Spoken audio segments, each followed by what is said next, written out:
You got, idiots like Bill Maher, who now, remember, early on, we saw all these attacks on Vice President Kamala Harris, all these stories. Y'all notice you really haven't seen many as of late, right? You haven't seen many as of late. But now Bill Maher decides to open up his big ass mouth, and he decides to say, oh my God, Biden should replace Vice President Kamala Harris because she's such a failure. She's a failure? Really, Bill? I don't think so. And just because you say so. So here's this is the discussion that took place somewhat on his show on Friday night. Listen to this stupidity. Could see is replacing the vice president because she's just not very popular anywhere, and it didn't seem to work out. And I don't know, that's been done before on a ticket, I mean, a lot of people. Tulsi Gabbard, remember, that was that moment in the debate where she brought up that there are men and women in California that are in prison for these, pot deals, and then she was laughing about getting high on the radio station. And it was just like Tulsi Gabbard was like this heat-seeking missile. That was the end of it. She's got a lot of, in addition to being, for some reason, an off-putting person, she also has, I think, a lot of baggage that probably wouldn't do well under a lot of scrutiny. I just think she's a bad politician, and I think she's a very bright person, but I don't know, but I can see them doing that, because a lot of the problem with Biden being old is, if he dies, then, you're going to get this person. Okay, so here's the problem with the Democratic Party. They're so boxed in by identity politics that you cannot conceive of a Democratic ticket that doesn't have a woman, person of color on it, and pretty soon you're going to line up behind that gay, Latino, and you're going to have, a deaf Eskimo be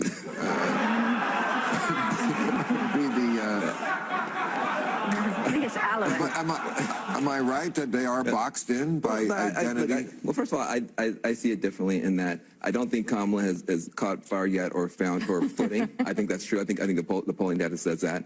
But I don't think that she would be a weight on the ticket. What I will say is this. You talk about identity politics.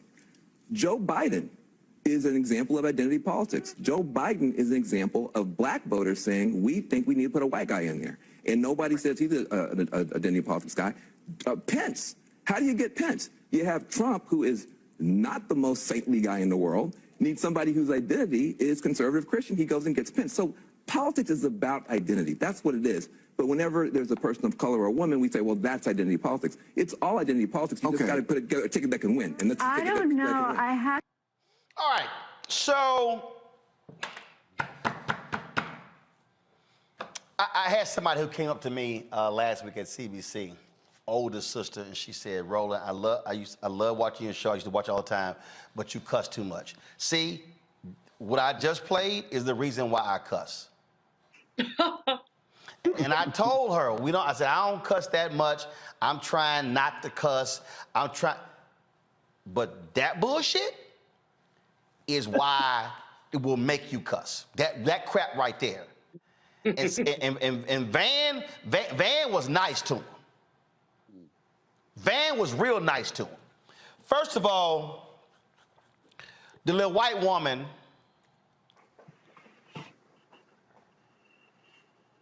I would have said, what the hell is off-putting? Mm-hmm. I would have said, I need you to explain to me off-putting. Mm-hmm. Every black woman who has worked in corporate America, in politics, in academia, has heard that little they're off-putting. What do you mean, off-putting? Then I heard baggage. First of all, she straight lied. It has been totally refuted. That lie about Kamala Harris locking up millions of people because of weed. That lie has been refuted. And a whole bunch of brothers and sisters were running around believing that lie, and it's a lie.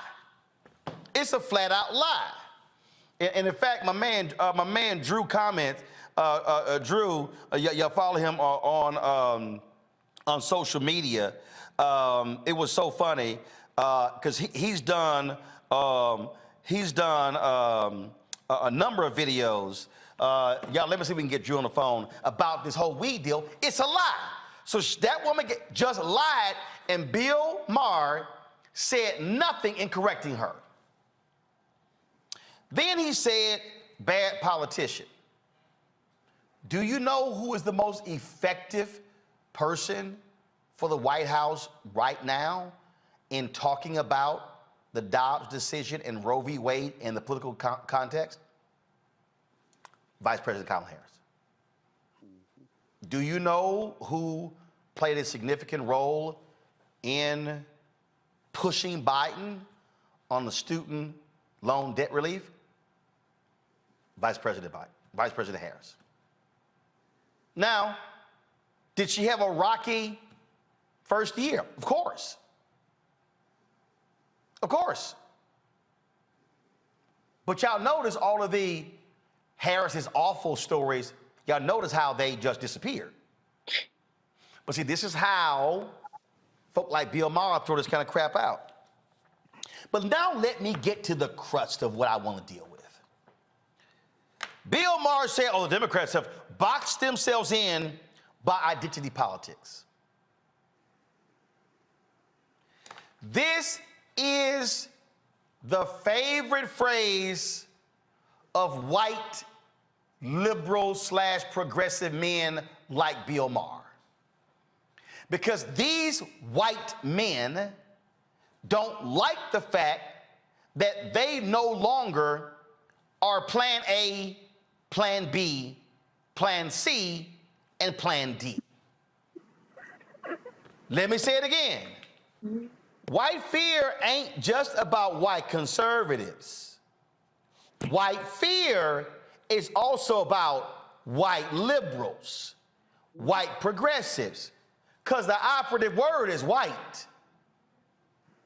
Do y'all want to know who is really afraid of black and Latinos getting numbers increasing? White Democratic strategists who control the purse strings to the billions of dollars because they don't want to see black strategists, black campaign managers, black media analysts, black pollsters, because these white Democratic strategists have become multi-millionaires off of these campaigns. It ain't no different.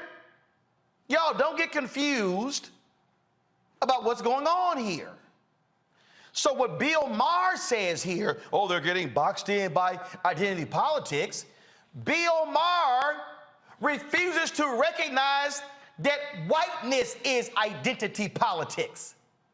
Hey, Bill Maher, since you're scared to invite me back on your show, the only time I got invited was October 2014 and killed, but y'all a little scared to invite a brother back. What are soccer moms? Renita, can you just tell me, when we hit the phrase soccer moms, who are they talking about? White women, and that is identity politics. Congo. When you hear NASCAR dads, who are they talking about? Talking about white men. Julian, when you hear the phrase the working class, is it actually conjuring up black and Latino workers? No, you're talking about the white boy with a lunch bucket. Precise. Still, Precise. well, with the majority of working classes. Right. Precise. I got it. But the point here, folks, is when you look at politics, they literally segment audiences based upon identity. Do y'all actually think for a second they only do it when it comes to black and Latino folks? And you heard Bill Maher, well, next up, they're going to be lining up the gay and Latino, I forgot the little dismissive comment that he used. Y'all, this is what we're talking about here. Clock. And so you got to be aware of white so-called Democrats and progressives who themselves, they don't like the fact that we now get to have a voice. We now get to have a perspective. Bill Maher is one of those white men. And see, Bill Maher thinks because he slept with a lot of black women and he smoked weed with a lot of black people, he thinks he's a brother. You're not. Bill, you are a white man. You talk like a white man. You live like a white man. And you don't want to accept the reality that this is a world that is no longer being dominated by white men. White men like yourself are threatened by black people, black men, black women, Latinos, Asians. That's a fact. You don't want to own up to that. And what y'all do is y'all sit here and purposely lie on Vice President Harris, and then the stuck on stupid people who do no research, who listen to disinformation and misinformation, they run with it. Well, and see, this is why y'all get mad. Roland, why you interrupt people? Because when people come on my show and lie, I stop them. They lie, I stop them. Bill Maher should have known with all the weed he smoked that what she said about Kamala Harris, locking up all of these black and brown people because of weed, was a lie. But when you're not a real journalist and you're playing a smart media person, you're really a comedian, and there's some smart comedians, you don't have the research at hand, so you can't say, I'm sorry, that's not true. So that woman, and again, just so y'all think I'm confused, I'm going to play what Caitlin said, which is a lie, and I'll bring my man Drew in, and I'll bring the panel in as well, because y'all need to understand why we do this show. It's because people with like Bill Maher, with major platforms, when they throw that stuff out there, then folks run with it. And then it spurs stories and blogs and podcasts. And that's how it gets built. Oh my God, Vice President Kamala Harris is so awful. She's so terrible. She should be replaced in 2024. With who, Bill? A young white guy?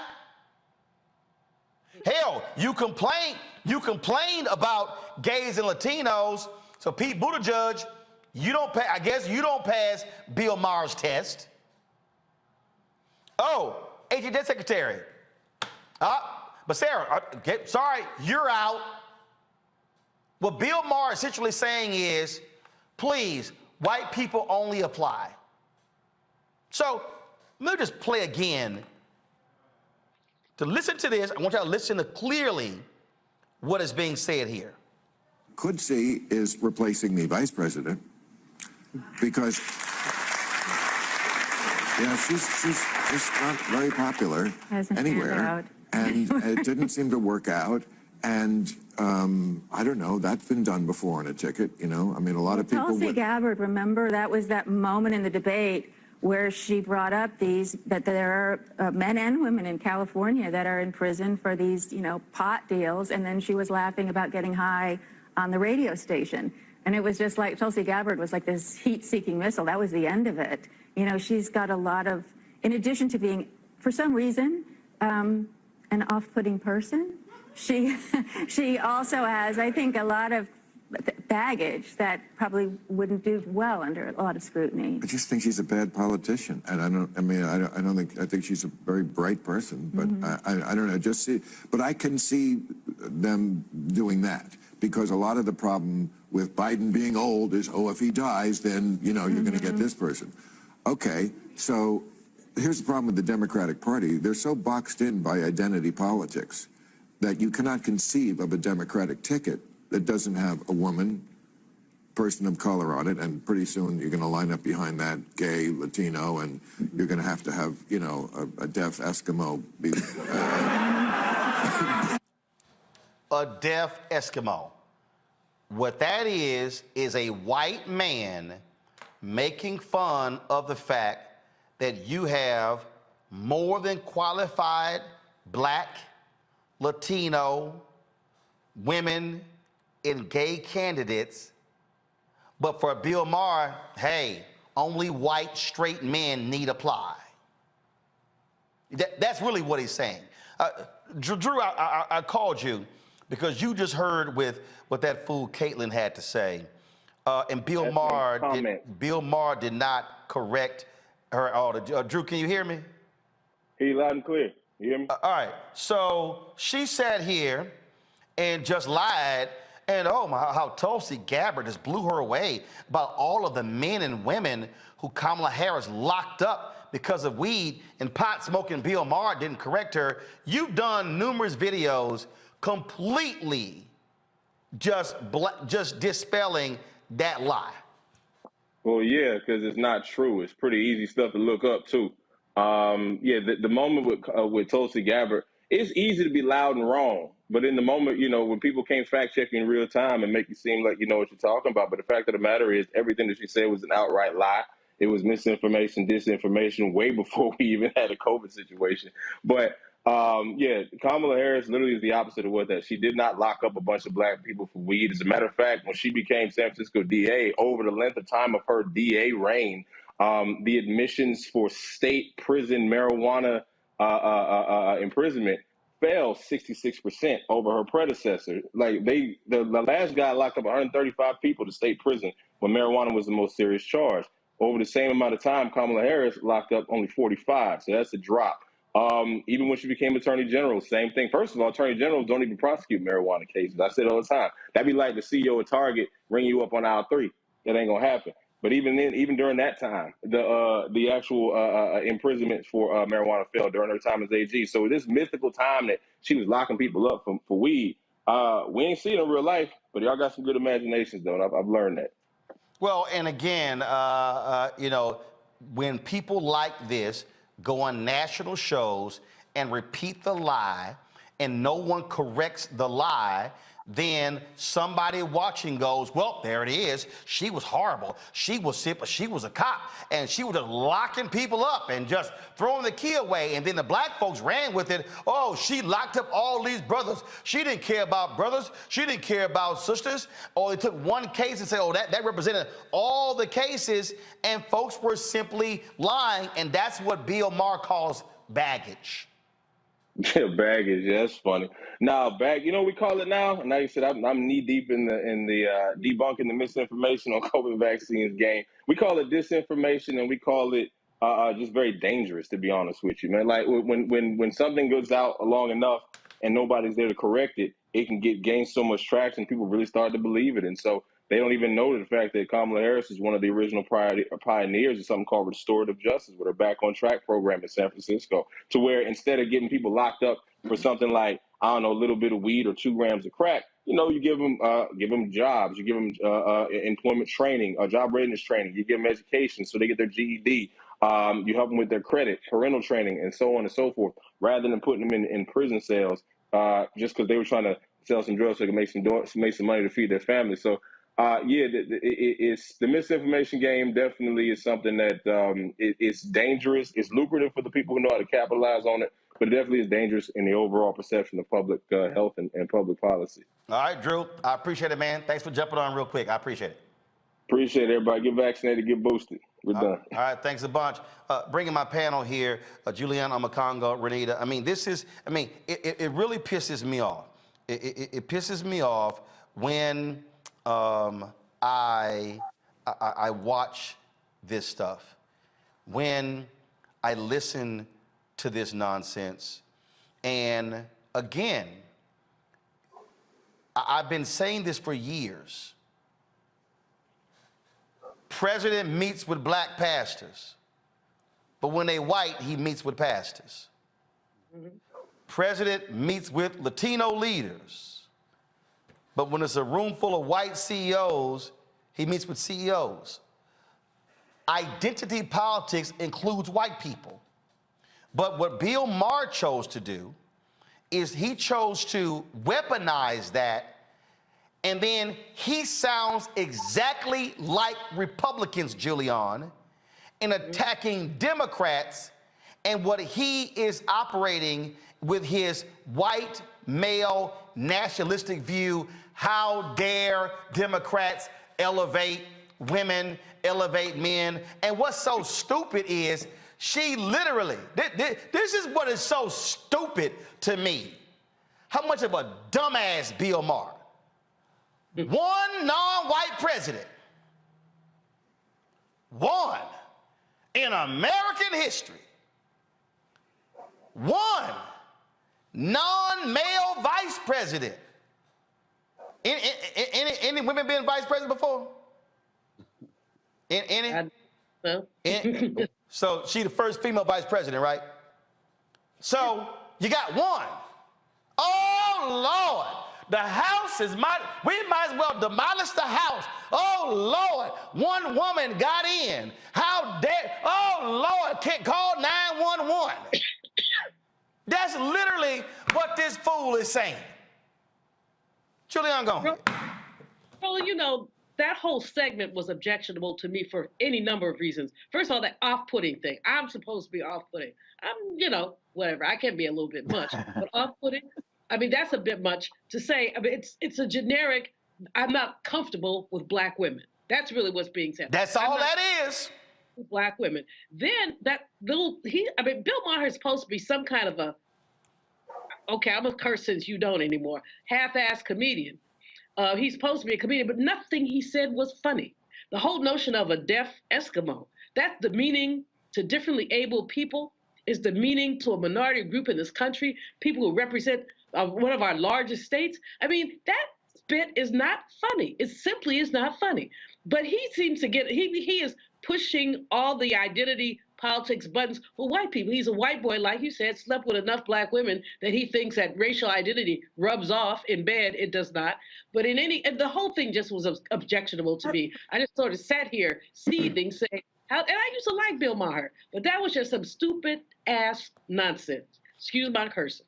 The thing here, Omakongo, again, we know who his audience is. And again, when I talk about white fear, how the browning of America is making white folks lose their minds, we've got to stop acting like, oh, it's just those white Republicans. No, there are white Democrats, white progressives. Oh, they're in Hollywood. They're in corporate America. They can't stand the fact that they now have to post jobs. They can't stand the fact that in some cases they gonna have some black bosses. And oh, hell no, don't let me have a Latino boss. We are seeing this. Whiteness has always defined America, and what they don't like, when one gets in, it's like, damn, the whole world is going to pot. So, and if I was on the show, I would say, okay, Bill, since you criticize having a woman and having a black Latino, well, fine. Who your top three choices? He probably would have named 3 white men, 3 white straight men. Go ahead, Omakongo. Well, I think you've been talking a lot about your book tonight, and one of the things you lay out in the book is you talk about the fact that there's a history-long trajectory of white people feeling like, okay, we've done enough for you. And an example you gave in the book was of the Tilden Hayes Compromise. When people saw all of the gains coming out of Reconstruction and going into 1877 when they pulled the federal troops out of the South, and that ushered in Jim Crow, a lot of that had to do with the fact that, well, you guys have gotten enough. And we see that now. I think the difference, a lot of us used to like Bill Maher. And so what Dr. Malvo was saying, we started to see a difference after Obama got in office. The mindset started to change. You talk about it in your book when you talk about Dr. King going to Chicago and realizing that that was probably one of the most racist cities he's ever been in, because people who are, in Chicago weren't as progressive as people thought that they were. And so really at the end of the day, Bill Maher is in line with that. The fact of the matter is, he says that Vice President Harris is not a good politician. Excuse me, she was a senator in a state that's not majority black. So what is he talking about really at the end of the day? And the role of the vice president is to put out the agenda of the president. So she's doing exactly what she's supposed to be doing and more, because she's been more vocal in her role than Biden was when he was under Obama, as relates to speaking out heavily about these social justice issues. And she's definitely more vocal than Mike Pence was. So really at the end of the day, this dude is mad, he's angry, and he's really just sees black women in a particular light and is not ready for them to actually have real power and to manifest itself. And Van Jones, you should have challenged him on his points as well. Well, and Renee, that particular point that Oma Congo makes there in terms of how often she's been out there, that is the point. One of the reasons people trash her is because she's been more public and more vocal than any previous vice president. And so she has a larger target. Most VPs out of sight, out of mind. Biden was, Pence was, we could keep going back, Gore was. And so Biden has provided her a much larger platform. I mean, look, Saturday night at the Congressional Black Caucus Foundation dinner, she spoke and he spoke. I have attended the CBCF Phoenix Awards dinner for years. Julian, you have as well. I cannot remember ever where the president spoke and his vice president spoke before him. Now, people can say, well, that's because she's a black female. Okay, but he could have easily said, you the VP, sit down there, you can attend, but I'm speaking. No, he shares the stage. That's a part of this whole deal. But again, folk like Bill Maher, like a lot of white men, there they go. They picked that black woman up there, and oh my gosh, she's horrible. We need to replace her. No, it's exactly like you said. And the reality is most people cannot even remember the name of previous vice presidents. You know why? Because all they have done is pretty much been in place in case something happens to the president. She has been more active, and that is why people do know her name. But to your point, Bill Maher just makes a case of something that I always say, which is racism is bipartisan. And people need to realize that there is a segment of white people within the Democratic Party who also have a fear of replacement theory, just like white conservatives do. And they are thinking about replacement theory of black folks becoming the posters, the strategists, and almost exclusively the candidates. But the DNC can listen to Bill Maher if they want to, but they will be learning some uncomfortable lessons, because we have seen ticket after ticket where you put up two white straight men and Democrats lose. So what people like Bill Maher have to realize is that this is a black party. And the reason why I say that is because when you look at who consistently votes for Democrats, it's black women first, and then black men are number two. So if you want to win elections, you have to invest in black voters. You have to have black candidates who will speak to black issues in order to get what is the majority of your base energized and ready to go and ready to vote. And until the Democratic Party does that, we will be losing elections. Man, and damn, for Bill Maher, oh my, it's so sad when people might want to see themselves reflected in political office. But see, for him, he's upset because he sees what's coming. And that's fewer white men being in control. That's a fact, Bill, whether you want to accept it or not. All right, folks, back to our Roland Mark Unfiltered video in just one moment. When you talk about blackness and what happens in black culture, we're about covering these things that matter to us, speaking to our issues and concerns. This is a genuine people-powered movement. There's a lot of stuff that we're not getting. You get it, and you spread the word. We wish to plead our own cause. Too long have others spoken for us. We cannot tell our own story if we can't pay for it. This is about covering us. Invest in black-owned media. Your dollars matter. We don't have to keep asking them to cover our stuff. So please support us in what we do, folks. We want to hit 2,000 people, $50 this month, raise $100,000. We're behind 100,000, so we want to hit that. Your money makes this possible.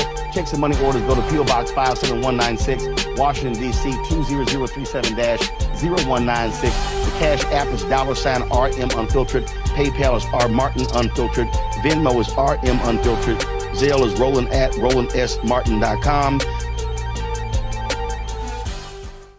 Asshole himself, Kanye West, showed his true colors today with his latest stunt dealing with White Lives Matter. I'm not wasting my time talking about that, but it was his attack on Black Lives Matter that I do want to focus on.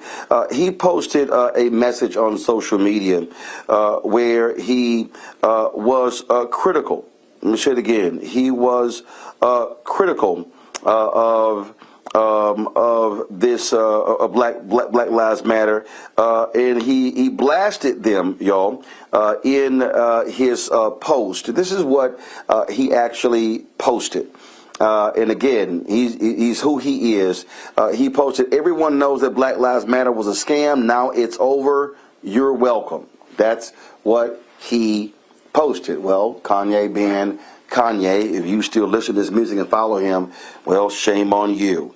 Joining us right now is Dr. Melina Abdullah, the director of the Black Lives Matter grassroots movement. Melina, glad to have you here. You know, it's interesting. I did a radio interview, Melina, and a reporter asked me about this issue. I told the reporter I don't give a damn about Kanye West. He has no value to me whatsoever. And she says, well, you know, but he has power. I said, no, he doesn't. I said, he might influence folks to buy his clothes. I said, but frankly, the average person, the average black person, either can't afford his damn clothes and don't want those ugly-ass clothes. But the thing that we're seeing here, again, this constant attack on Black Lives Matter. I've had reporters tell me, Patrice McCullers was misappropriating funds. I said, I haven't seen evidence of that. I've seen the allegations. I have not seen where audit was done. They continue to attack Black Lives Matter, saying, oh, they were stealing and oh, they were doing these different things. Now you have Kanye talking about that it's a scam. Just your initial thoughts on this latest attack on Black Lives Matter and the work that you do. Sure. I mean, I don't know what that stunt was yesterday. I know that Kanye West has not been involved in Black Liberation Movement or Black Lives Matter, even though he's been invited to the table and to help. And he hasn't been. And so we're going to continue to do the work. It's not over. Despite what Kanye West is saying, it's not over. We're just coming back from Tampa, Florida, where we had a huge victory, won the largest cash award of anybody who was killed by police in the name of Andrew Joseph III. We're working to end qualified immunity. We're continuing to do work in the streets in terms of policy and in terms of education. And so one of the things that we offered is maybe Kanye is just woefully ignorant. And so I did invite him to my class and said, you're welcome to learn about race, racism, and why we say Black Lives Matter and what it means. And so that invitation still stands. And that is what it is. We're not going to let Kanye West slow us down with this really affront to not only what we do in the streets, but an affront to the people who have lost loved ones, whose loved ones have been stolen by police violence. You know, the reporter asked me, would I sit down and meet with Kanye? And if I did, what would I say? I said, first of all, I wouldn't. I said, I'm not wasting my time. I said he needs to spend more time with his therapist and his doctor than having a conversation with me. I said I see absolutely no value of listening to someone like him. And I think what happens is I think people play into his narcissism by continuously talking about him. That's why my focus is the consistent attacks on Black Lives Matter. Because, and here's the piece, if people keep saying that BLM is so irrelevant, then why do they keep focusing on you?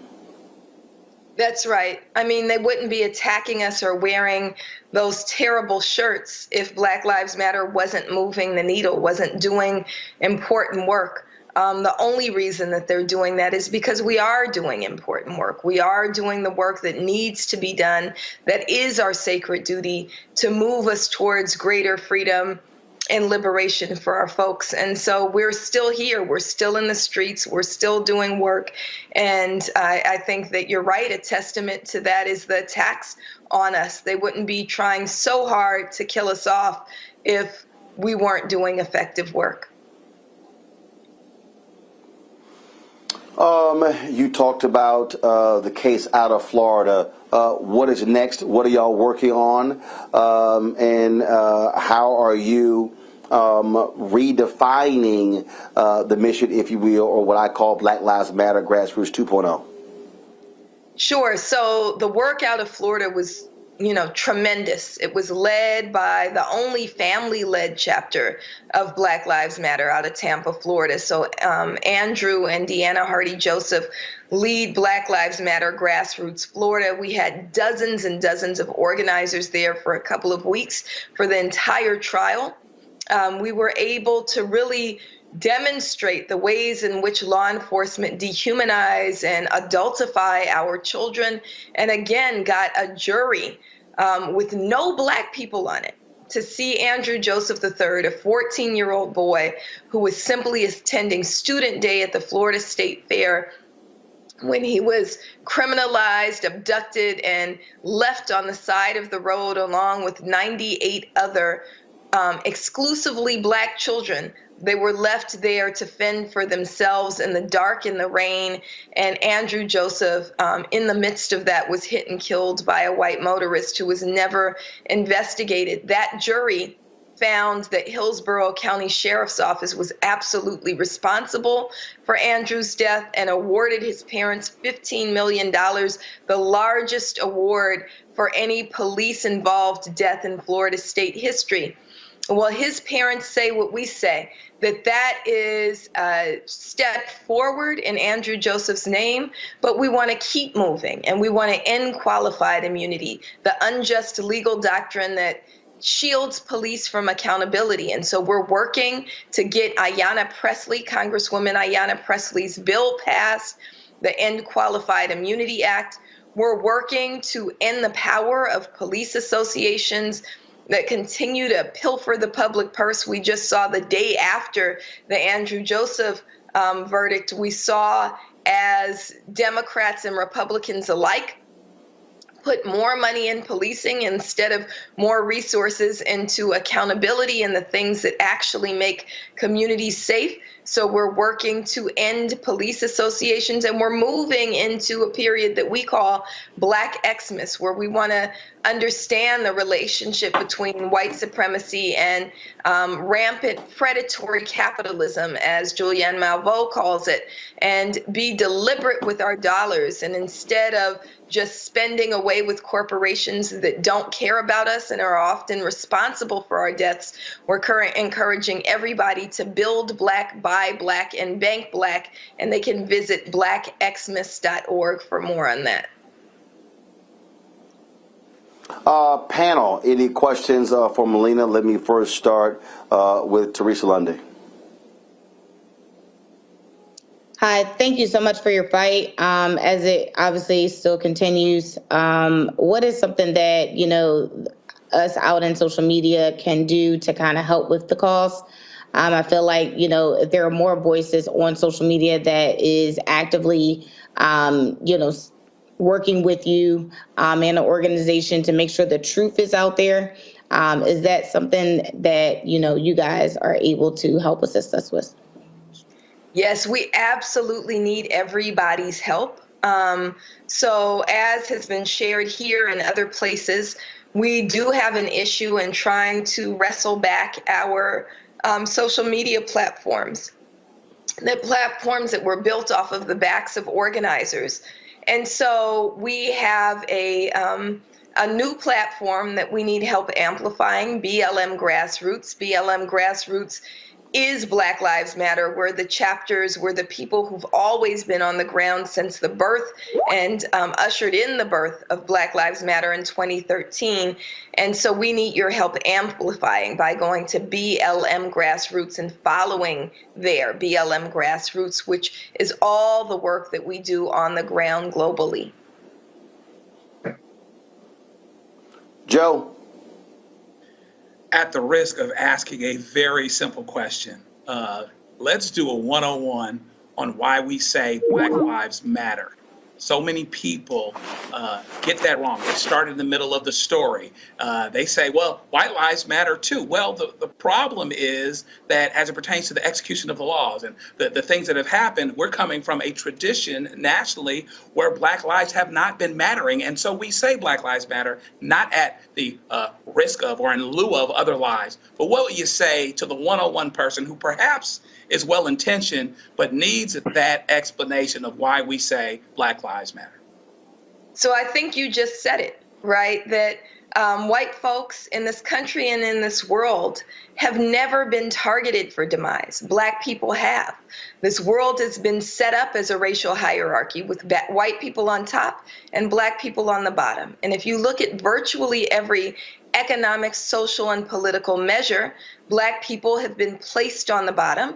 We are, the most incarcerated, not because we commit more crimes, because the criminal system of injustice was set up to produce those outcomes. We have the lowest rates of home ownership because of things like unjust practices by banks and by mortgage lenders. We have the highest rates of mother and infant mortality because of injustices in the healthcare system, because of institutions which were created to profit from us, to exploit us, and to enrich others. And so we have to say Black Lives Matter because Black lives are the ones that are under attack. And when we stave off these attacks, when Black people matter, when Black people are no longer bound by these chains of oppression, we get free, but so does everyone else. Michael. But before I get to the BLM issue, Roland, I want to thank you for having Mr. Crump on, my fraternity brother, a proud Omega man. Very smart of you to have somebody like that on. Now to, and I know you don't. You better go. You better go and ask your question before you get embarrassed. But go on ahead. Did you ever wonder? And this certainly happened, sometimes successfully, sometimes not successfully, with some of the marches in the 60s, that they had some folks that were designed to be there to keep people from destroying businesses. Because I'm sure you get frustrated by the stories that come out sometimes after your protest rallies, where they really focus on knuckleheads that are, obviously looting businesses. Have you ever tried to do that, to have people that are really just designed to keep people from destroying businesses? So the priority for Black Lives Matter is to end state-sanctioned violence against Black people. And I know that there are media tactics used to divert the gaze away from what the real issue is. So they want to focus on whether or not a Starbucks window was broken. Let's say that we are focused on Black life. We're not focused on the interests of white property owners. That is a tactic, a diversionary tactic. And so we want to lift up what it is our focus is, right? Over 1,000 people are killed at the hands of police violence each year, and that's not including those who are killed on the inside of our jails and prisons. And so that's where we're keeping our focus. We're trying to make sure that people stay in the streets. And as you know, there are very, very few instances where Black people are actually engaging in some of the things that we're accused of. Most of us are doing righteous work that lifts up the names that we have to constantly lift up, that says names like Jalen Walker and Riddell Jones and Ryan Twyman. Most of us are doing righteous work, and we want to keep people focused on that righteous work. Very good. Keep up the good work. Thank you so much. All right, Melina Abdullah, we certainly appreciate it. Thank you very much for joining us. Thank you so much for having me, brother. All right, folks, back to our Roland Mark Unfiltered video in just one moment. Don't wait till November 8th. We can vote today. Your early vote started this week. We're on Savannah State University's campus. We will be dorm storming today, giving out treats for everyone. We hope to see everyone at the polls when it comes to November. If you believe we got power, let them know. Make some noise. Put a fist up. I need to see a fist in the air because we got power. Come on, you put it up. Come get your shirt. We're out here in the streets of Savannah, Georgia. James, do not forget to go vote. I got you. If we vote the right people in, we can make a change. We can get these resources in our community. I am a woman, and it is important that we have the say-so of what we want to do with our bodies.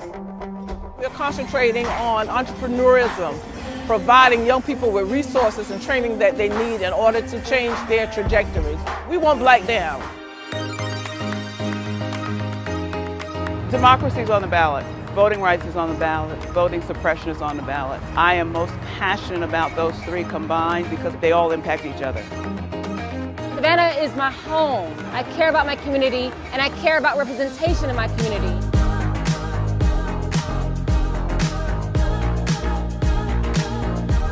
Our voices are still going to be heard no matter what kind of obstacles try to come up against us to stop us from voting. We're still going to be standing our ground. I see the effort that's being made to keep our communities from voting. So that makes me realize it's even more important, because if it wasn't important, they wouldn't be fighting to make sure we could vote. This doesn't stop this year. This is a forever movement. We're going to exert our power as a people, walk in our rightful place. We're going to change our communities, fight for our communities, and build our communities.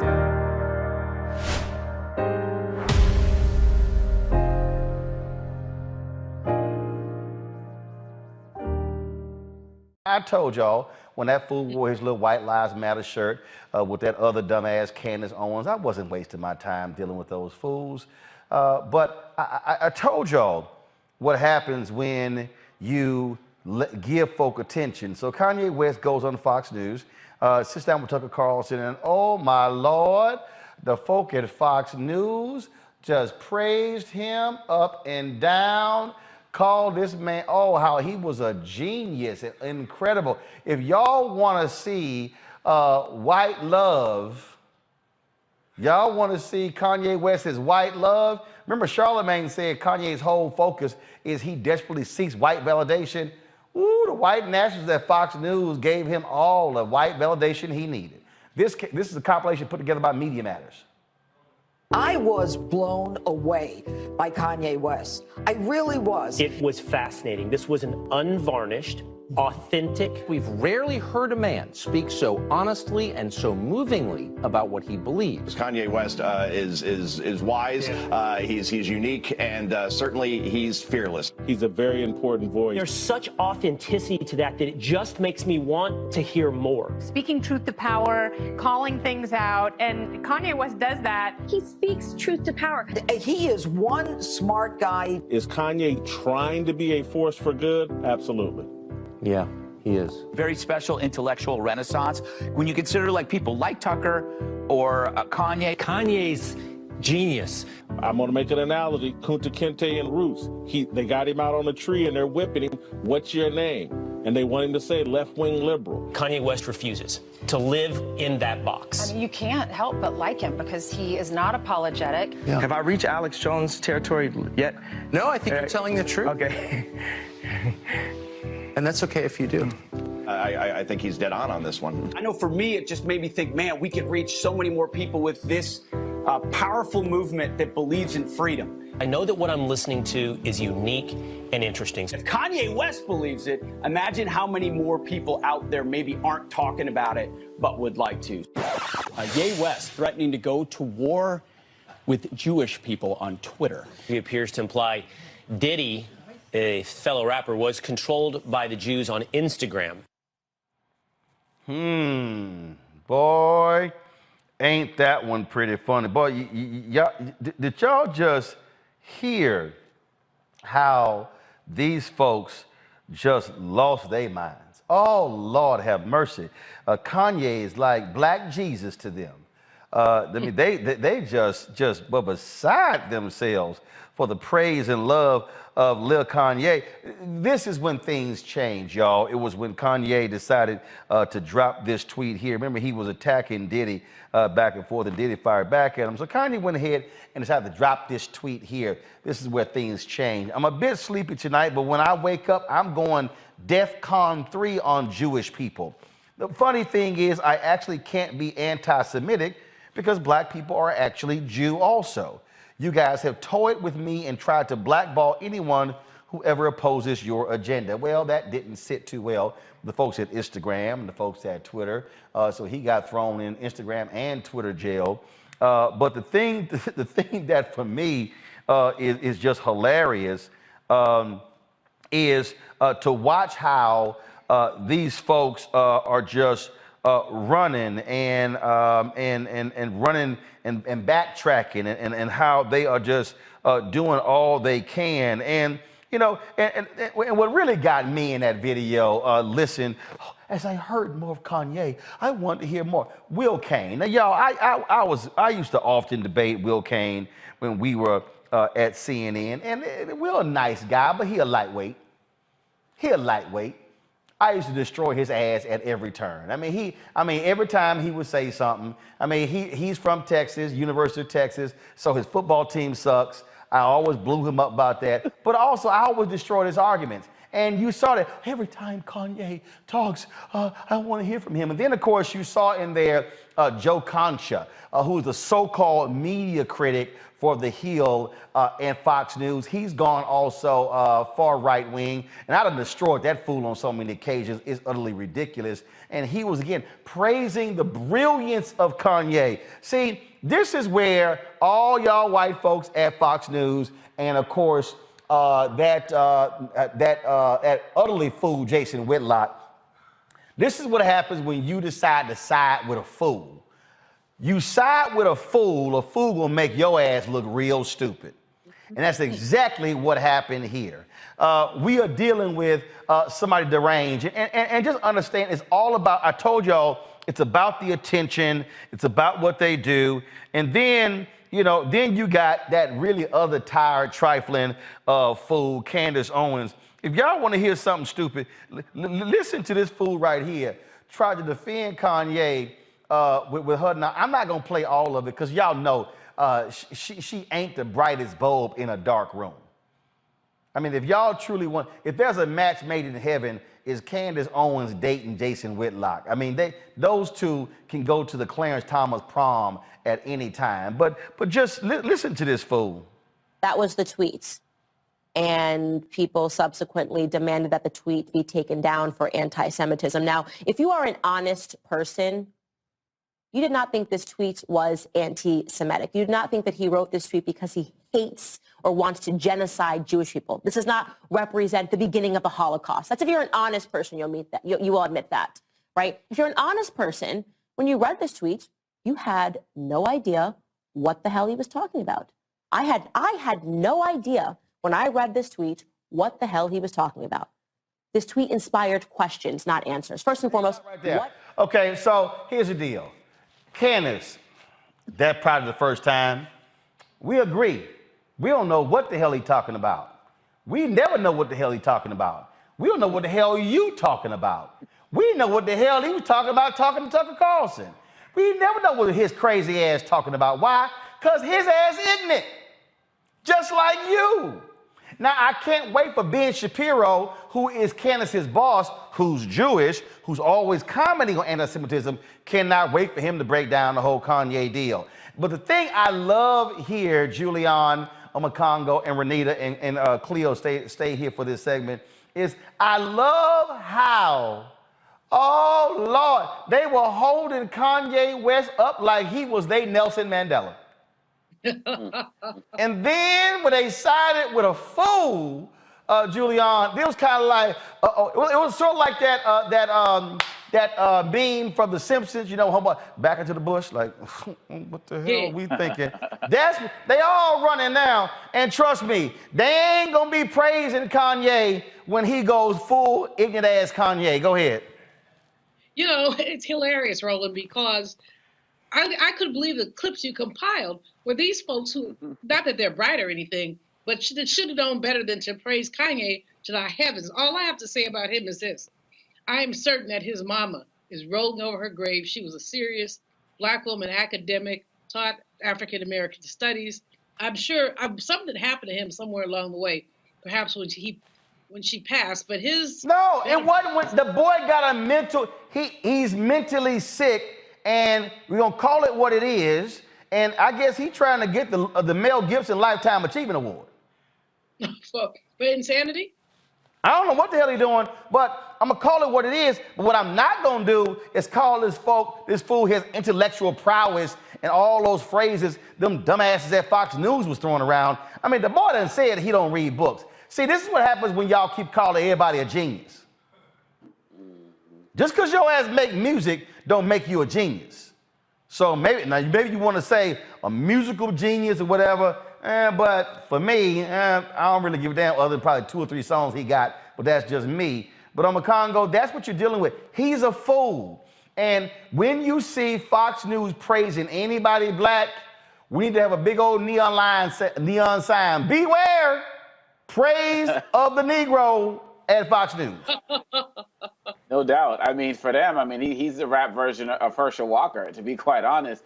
And really, at the end of the day, what Candace Owens was doing, that was also kind of a CYA moment, because she was kind of backtracking because she didn't want people coming for her with this anti-Semitic smoke as well. And when you see what's happening with Tucker Carlson and all of these guys, they will do anything to pick any one black person, call them a free thinker, call them liberated. Jason Whitlock had that Kunta Kinte comment. And really, at the end of the day, what bothers me about a lot of this is the way that Kanye is being shut down for his anti-Semitic comments, which he should, but has not gotten the same level of disdain and being shut down in these spaces like Instagram and Twitter for his anti-blackness.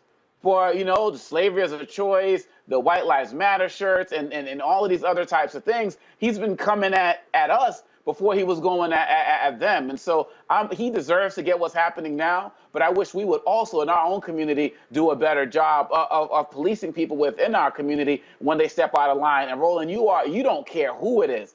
Obama, Kobe Bryant, LeBron, the same people you praise, when they do right, if they do something that you feel doesn't help the culture, you speak up on it. And more of us need to do that as well. And so Kanye's getting what he deserves now, but quite honestly, it should have happened a lot sooner, in my opinion. Renita, I'm just getting a kick again how they are just, I mean, again, treating Kanye West like he is just this unbelievable intellectual force, you know, and then, oh, Jason Whitlock, oh, he is doing these things for the good. Boy, sit your fake ass down. Yeah, no, I'm with Congo, except I do, you know, to me, this is hilarious that this has all happened. It's not hilarious what he's putting out there, but it's hilarious how far they went to lift him up, as they do anytime they get any black person who is putting out anti-blackness and who is high profile. So, of course, in their minds, for white conservatives, you know, anybody like a Herman Cain, Ben Carson, Candace Owens, any of these people, they're authentic when they are, you know, talking about running down our communities and talking about Black people in really negative ways. And so this is just what we've seen as par for the course. But like Amakongo touched on something that was very important, which is that it is very interesting that, you know, with this one tweet, he has been, you know, attacked, rightfully so, from so many different areas, but he has been putting out constant disinformation and nonsense about Black people for quite a long time, dangerous information like, oh, slavery wasn't that bad, things like that, you know, and that was just allowed to go on. And so I just would like to see the same level of outrage every time that he is, you know, putting out misinformation. But, you know, they wanted him. Black people have been saying that something has not been right with Kanye for a while. They wanted him. Now they got him. So they're stuck with him. All right, Cleo, before I go to you, I want to show you this Fox News hopscotch because they were like, oops, oops. I mean, so watch these fools at work. Listen to y'all. It was your Friday night. You know, you didn't have to get up early, so I assume you stayed up late-ish for you. You probably watched Tucker and Hannity, and so that means you probably saw Kanye's interview. What did you think? I did. I watched the entire interview, and I know that I watched part 1 and part 2. Yes, he jumps around a lot, but I do think, I mean, he's not dumb. He's really smart. I thought his message was a spiritual message, really, to embrace who God created you to be. He's not conventional. He teaches to think outside of the box. He gives examples about his children, reject conformity, and be yourself. It's actually a beautiful message. I encourage everyone to really listen to it. He'll focus on one subject and then he'll jump to another subject, from running for president to Elon Musk to his kids and his schools and big pharma and farms and our food. But it's really, if you just watch it and you listen to what he's saying, the message is beautiful. He's saying we're all sheep and we need to be guided by God and focus on what God created you to be, who you were in the womb, and really embrace those thoughts and those messages that God has given to you. And you know, we're all created uniquely. There are billions of people in this world, and we each have our own fingerprint, which is amazing if you think about it. And we have so much power in our own bodies to make this world a better place. And if we all did that and weren't conformed and were objective about things, instead of just conforming to our schools and conforming to our government, then I think this world would be. Okay, let me tell you, Cleo, Ainsley Earnhardt is truly one of the dumbest people on Fox News. And that's saying a whole lot when you got Peter Hegseth and Janine Pirro and some other just airhead. You got supreme airhead Kayleigh McEnany. But this child right here, she take the cake for being, I think, the dumbest person at Fox News. But don't you just love how, oh, you thought she was describing Mother Teresa or Jesus? Well, there's a few things that are very clear here, and there's some things that are not so clear. What's clear here is that white supremacists, strange people who believe in the myth of that superiority need people like Kanye West. Now, he kind of messed up in their eyes when he dropped the Jewish bomb. They didn't expect that, of course. But when you got to remember that earlier this week, he and Candace both were walking around with some fashion show with a White Lives Matter shirt. That's like what's it called? Something act when it's sexually. It's called the word ends with act. I can't think of the word right now. But anyway, that's like sexually charging to white supremacists when they see black people act like this. You might remember that every now and then during an election, they bring out Lil Wayne, who has no political analysis, but he's willing to say something anti-black. And that's why he's there, and that's why they love Kanye West. They don't even know Kanye's music. They don't even know why he's called a genius. What they're calling genius is that he's willing to be anti-black, and that's the part that's obvious. What's not so obvious, and I've gotten in trouble for saying this, is that, okay, it's easy to get upset and frustrated with the likes of Kanye West and calling him a fool and things like that, but Kanye is a severely, I think it's true for Candace as well, a profoundly traumatized black man who needs help.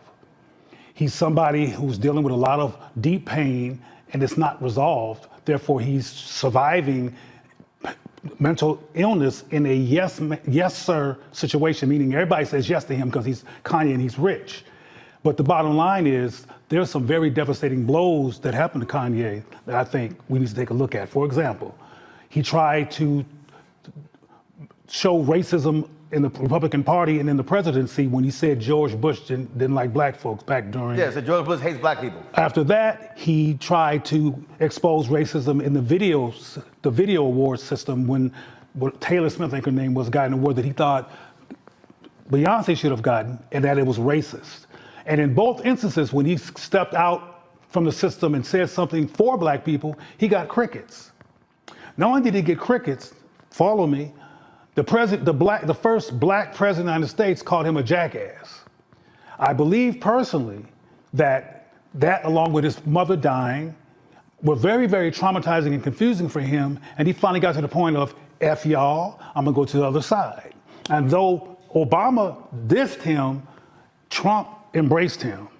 And that was his unconscious, unfortunate revenge for having been dissed by the first black president. Now, I'm not justifying nothing. I'm looking at this from a behavioral perspective, and I'll end by saying that calling him names and being mad at him and people like him and Candace and others is not the answer. We need to look at why black people dissolve into this kind of anti-blackness. And there's a reason for everything, and often we don't get into those reasons because we get too upset and judgmental to actually deconstruct that behavior. See, and white people love that behavior. See, what I make clear is I don't feed the beast. And so the reason and again, I chose last week not to even deal with him. I did media interviews with the Breakfast Club, other places. Everywhere I went, they asked me about Kanye. I said, I don't give a damn about Kanye. He ain't got no impact on the election. He ain't got no impact on nothing else. I don't give a damn.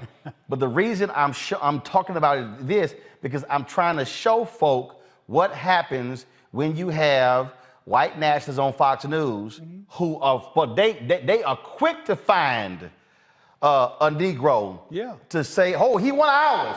That's why they love him from Jason Whitlock. Yeah. Oh, they love when you see them over there doing that dance, and oh my goodness, they in love with him. But I want to show you this here because this is from Fox and Friends Zone. I played a little bit clip earlier, and again I'm gonna show you how Will came, this Rachel Compost Duffy, and how Peter Hegseth. If y'all want to see how three people utterly embarrass themselves together, okay? If you want to see what standards and so-called journalistic practice looks like at Fox News, y'all gonna get a kick out of this one. Watch this. Let's see here.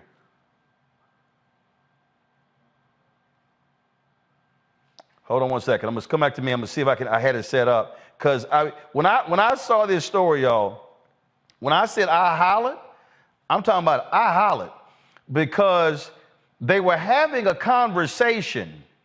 They were having a conversation about the tweets. But then what happened was they hadn't actually read them. And then they were told, so watch this. See if I can skip this ad. Okay. All right. I'm trying to skip this ad here. They got all these ads on here. Okay, here we go. Did y'all have it now? The last several years is, and I don't know, because I haven't seen these posts by Kanye. Something is branded racist or anti-Semitic, you know what I mean? But you never really see the original source material because in a media account of it, they don't repeat whatever it is. Right.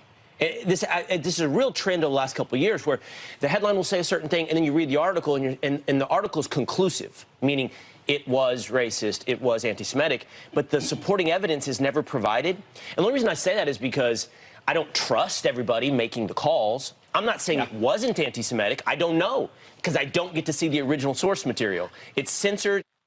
Okay, y'all, it was available to be seen. So Will Cain literally went on television to discuss a topic and then said, oh, I didn't see it, but I'm about to opine on it, and it's wrong, it got taken down, although I never saw it. Okay. I think that the new journalistic standard is don't repeat it if it is considered racist or anti-Semitic or whatever it may be. So therefore, just as a consumer, you just have to trust the storyteller. Yeah. You don't actually get to see the story. Well, I'm sorry. Okay, I'm sorry, y'all. This fool just said, sorry, y'all, I ain't read the tweet, but I'm discussing the tweet I haven't read. And then it's a shame because when the media talks about it, they never actually show you what he said. Your ass media! You're literally on the #1 cable news network, news in quotation marks. You are media. And you're like, the media doesn't show. Y'all not showing it. Will Kane, oh my God. Dude, do you know how stupid you sound? You literally sound like an idiot discussing a post and you go, I haven't read it. But it's a shame where we talk about things and the media never shows it. Y'all don't show it. Let me play the rest of this stupidity. Question that Kanye or Ye was going to have to be taken down after what happened in the Tucker Carlson interview, after wearing that shirt. He just crossed every line that you're not allowed to cross, and he exposed BLM for its corruption. He talked about pro-life issues. He has to be taken down. My understanding, Will, of what he said is that he claimed that his buddy P. Diddy, who you saw there in the Instagram post, was being controlled by Jewish, corporate Hollywood types. That was what I understand what was the statement, which then they said was anti-Semitic and, referenced some tropes. And so then they had to cut him down. Again, we're in this weird era where people can't just say what they want to say and take responsibility, for what they said, whether it's with the sale of his shirts or his companies, whatever. But this idea that you have to just shut down his account is just, it's totally totalitarian, totally anti-American. Oh my God, I'm just so sorry that people just can't say what the hell they want to say. I mean, look, they just want to call you the N word, call you the K word, call you the B word, call you whatever you want. Look, I don't understand. Why can't people just say what they want to say and then they just sort of take their responsibility with it? But how dare they take down something they might consider to be racist? Oh my God. What in the world must be done? What must we do? Oh, I'm sorry. Were there any Fox News people who were fired for, sending, pics of their penis around? I don't know. Eric Bolling. I don't know. Ed Henry got fired for sexual impropriety. I don't know. Bill O'Reilly. We can keep going. Were there any Fox News people who made racist comments and then they no longer employed there? Yeah, I think so. Wasn't Bob Beckel, did he make some sort of racial comment and got taken off the air and got fired? Yeah, I think that's what happened to him. So I'm confused, Rachel, what the hell are you talking about? Okay, let me show the rest of this stupidity. Okay, here we go. It's just wrong. I don't know what he said. Maybe it was that's what I understand. Anti-Semitic. We should clear that up, though. Listen, I'm no. Wow. Okay. Peter Hegseth. I don't know what he said. I'm sorry. I'm talking about something. I don't know what he said. Then she goes, maybe we should clear it up. Wow, that's a novel ass idea. Why don't we actually show what he said? What? We might want to clear that up because I don't know what the hell he said. But right now, I'm about to talk about what the hell he said. Although I haven't read what he said, and I'm sitting here on a national television show, listening to talking to people about something. I have no idea what he said, but what the hell? I'm gonna tell you all my feelings anyway. Sure, Peter, go ahead and take it away. Of course. But the question you have to ask yourself is, would he have been restricted on Instagram if he hadn't given the Tucker Carlson interview? So what happens is he gives the interview, speaks out. Immediately, there must be a full accounting of everything he said recently, looking for an opportunity to silence the guy who just spoke out. If he hadn't given that interview, it's probably not. No, keep going, keep going. He did. The target's over him. The target's over him. Correct. The clip literally said nothing about Tucker Carlson, but their whole deal is, oh my God, I mean, it was all because of Tucker. It's the power of Tucker. What in the world is going on? It's Tucker, Tucker, Tucker. They must take him down because he talked to Tucker. These people are literal idiots. Okay, real quick, fire round, fire response. Cleo, you go first. I think they're strategists. You call them idiots, but Kanye is a part of a strategy to create confusion among black people. He's physically black, and he speaks in ways that does not defy racism, the problem of white supremacy mythology, and all of this stuff is orchestrated by white folks. When we're mad at Kanye, but the reason we know Kanye exists is because white people have given him a platform perpetually because he feeds into whether he knows it or not. And I don't think he does. I think he is confused and everything. And he loves the attention, so he doesn't have a critical analysis of why they keep calling me. He just takes advantage of being called and is enjoying the spotlight. But he is indeed part of a strategy, and those people you're calling idiots who are not making any sense, who are not watching these shows, but who have a huge platform, are all strategists for the perpetuation of white control. But I have a question, if you don't mind. Okay, hold on. Before you ask the question, now I showed y'all the conversation before, then they found out what he said. Somebody went, psst.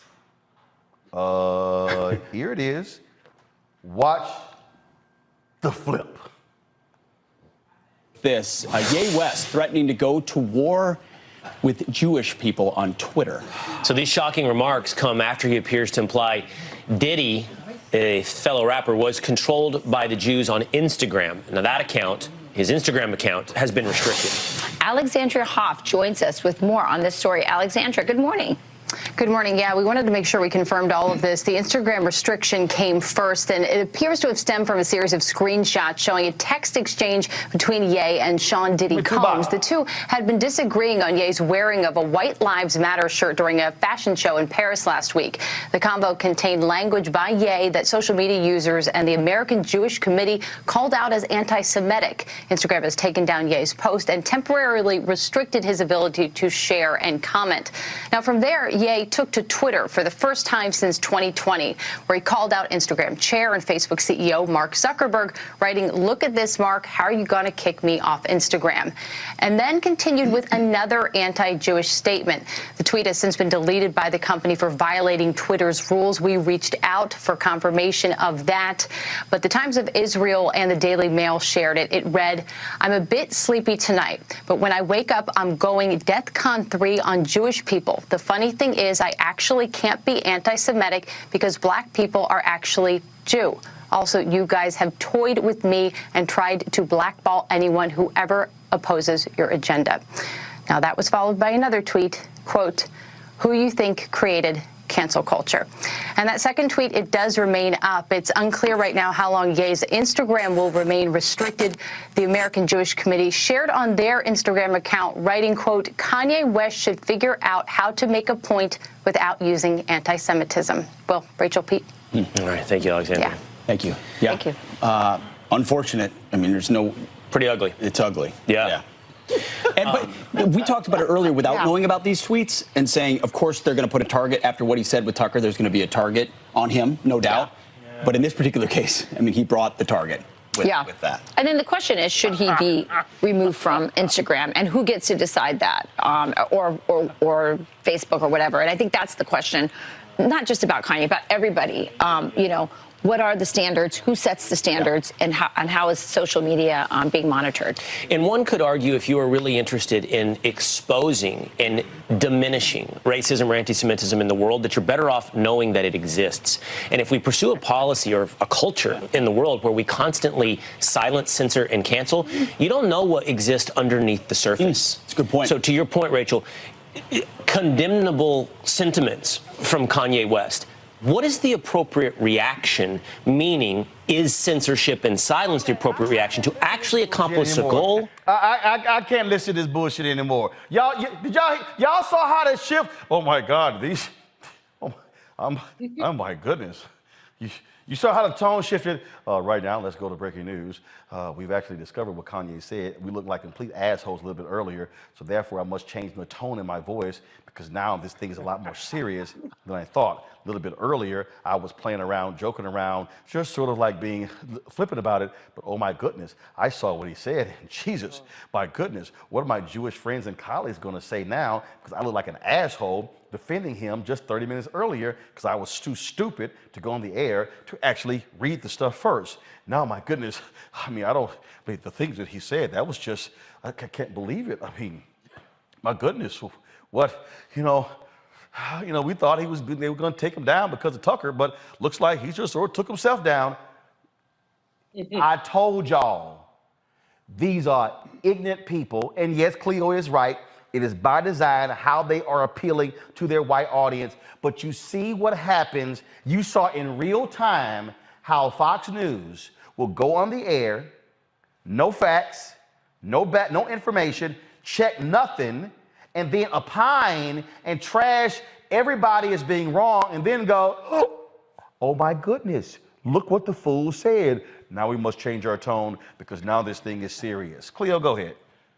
Well, another thing that occurred, though, during that excerpt that you just played is that they were trying to still save Kanye. Or they call him Ye, which I'm like, Ye, okay. Anyway, because they know Kanye, they love him. He's Ye, like share, and is one word. Anyway, they were trying to still save him because there's some anti-Semitism, frankly, in these systems as well, along with the white supremacy mythology and insanity. So they didn't want to throw him completely under the bus. They said stuff like, well, who has the right to cancel his voice? Anyway, what I was going to ask, though, before we went there, was that, is there a Latino, white gay, Asian, or white lesbian equivalent in popular culture to Kanye West?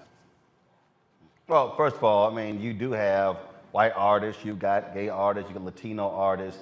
So, but I know, but the equivalent. Well, first of all, when you say equivalent, you got somebody who's in music. He was married to a Kardashian. He's got a fashion line. So I mean, so that's it's not a comparison. They will bring in Lil Wayne with no record on the charts. Again, or no nothing. But you understand what agenda is. I mean, you know exactly what their agenda is. The thing here, Omakongo, that jumps out at me. You saw how they oh my goodness. I mean, we look like fools. This is what happens when you go on air. No one will tell you talk about. All they had to do was lead with that woman who brought in the actual tweet, and their whole conversation would have been different. But they can't help who they are. And this is the same thing that Republican Congress folks do whenever a comment's made. Oh, I haven't read the transcript, or I haven't said it. Then when they get exposed to it, they say, oh, maybe I would have said it differently. This proves full stop that Fox is, we all know this, but people need to be reminded that Fox is not a media organization. They are media personalities, but they are not journalists. And for them to sit there and act like, oh my gosh, this is just someone's free speech and so on and so forth, let us be reminded that black people and Jewish people, black people number one and Jewish people number two, are consistently the number 1 and 2 targets for hate crimes in this country.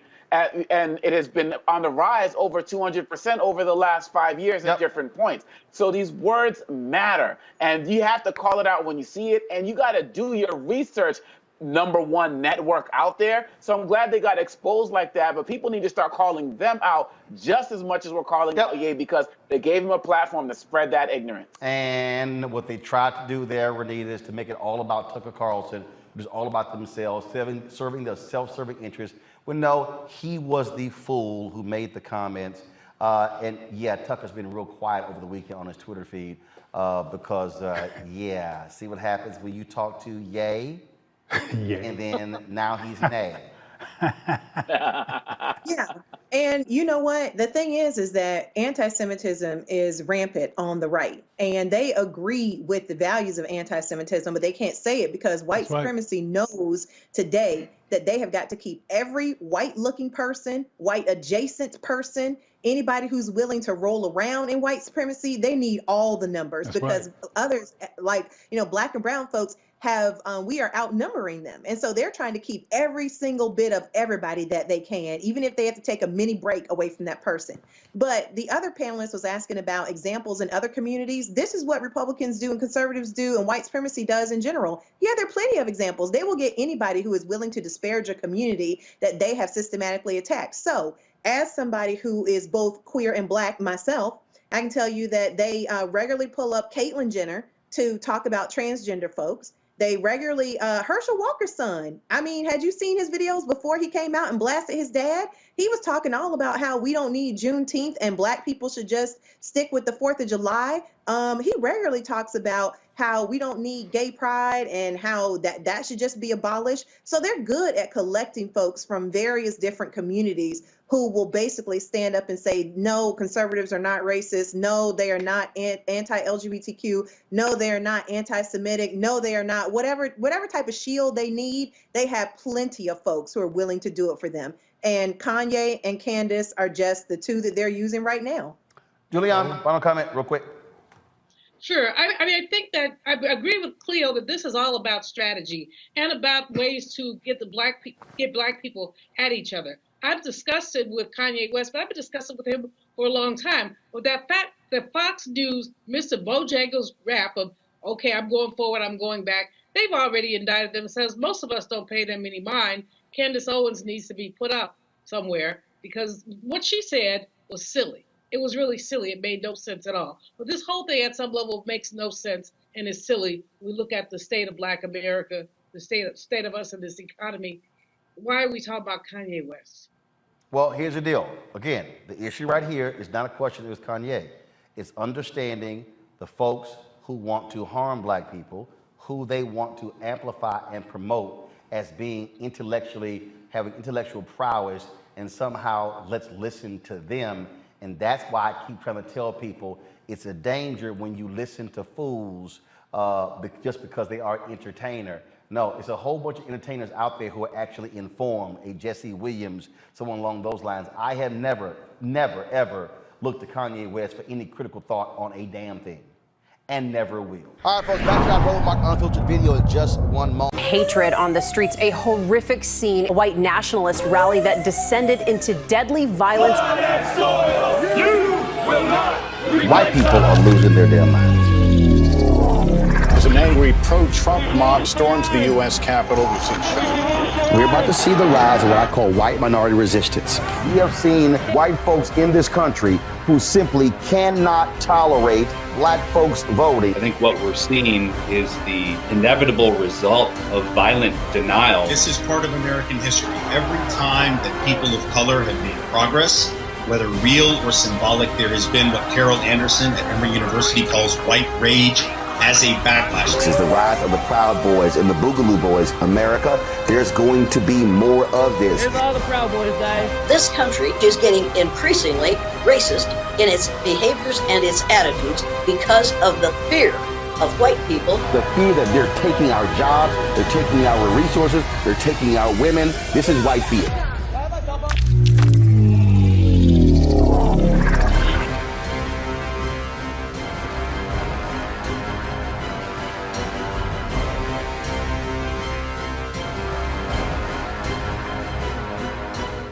All right, folks, anyone who knows me knows that probably at least 30 years, I don't use the N-word. I don't like the word. I don't like people using the word to me.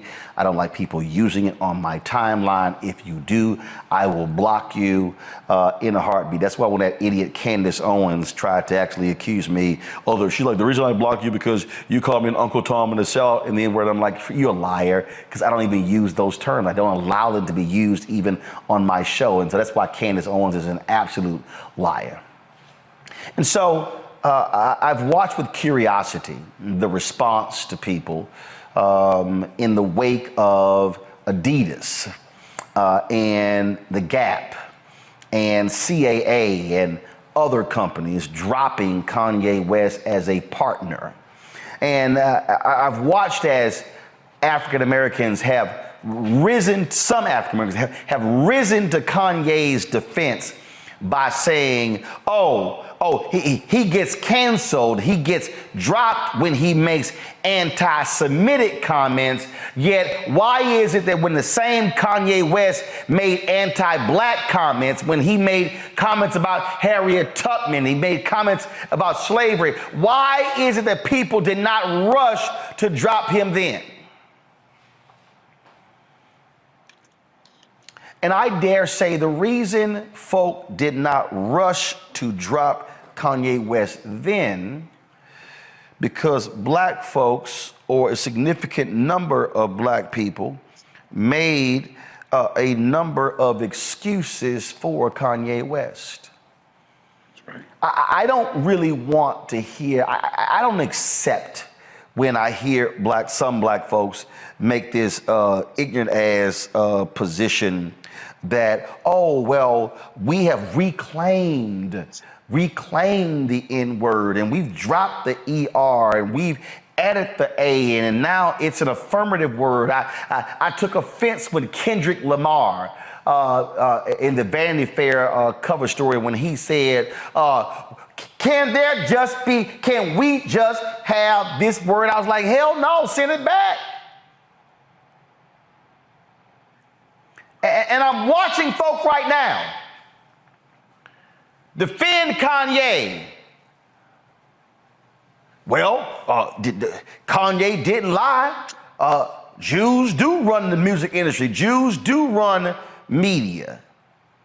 But when you say I'm going to go DEFCON 3 on Jews, and then he says I can make anti-Semitic comments, and Adidas, they can't drop me. Well, they did today. In fact, y'all, I saw this tweet where he showed up at at Skechers. He showed up at Skechers unannounced and was filming. Skechers was founded by two Jewish men, and they politely escorted his ass off the premises and then released a statement making it clear they ain't got nothing to do with him, ain't gonna be in business with him, and don't tolerate any damn thing that he has to say.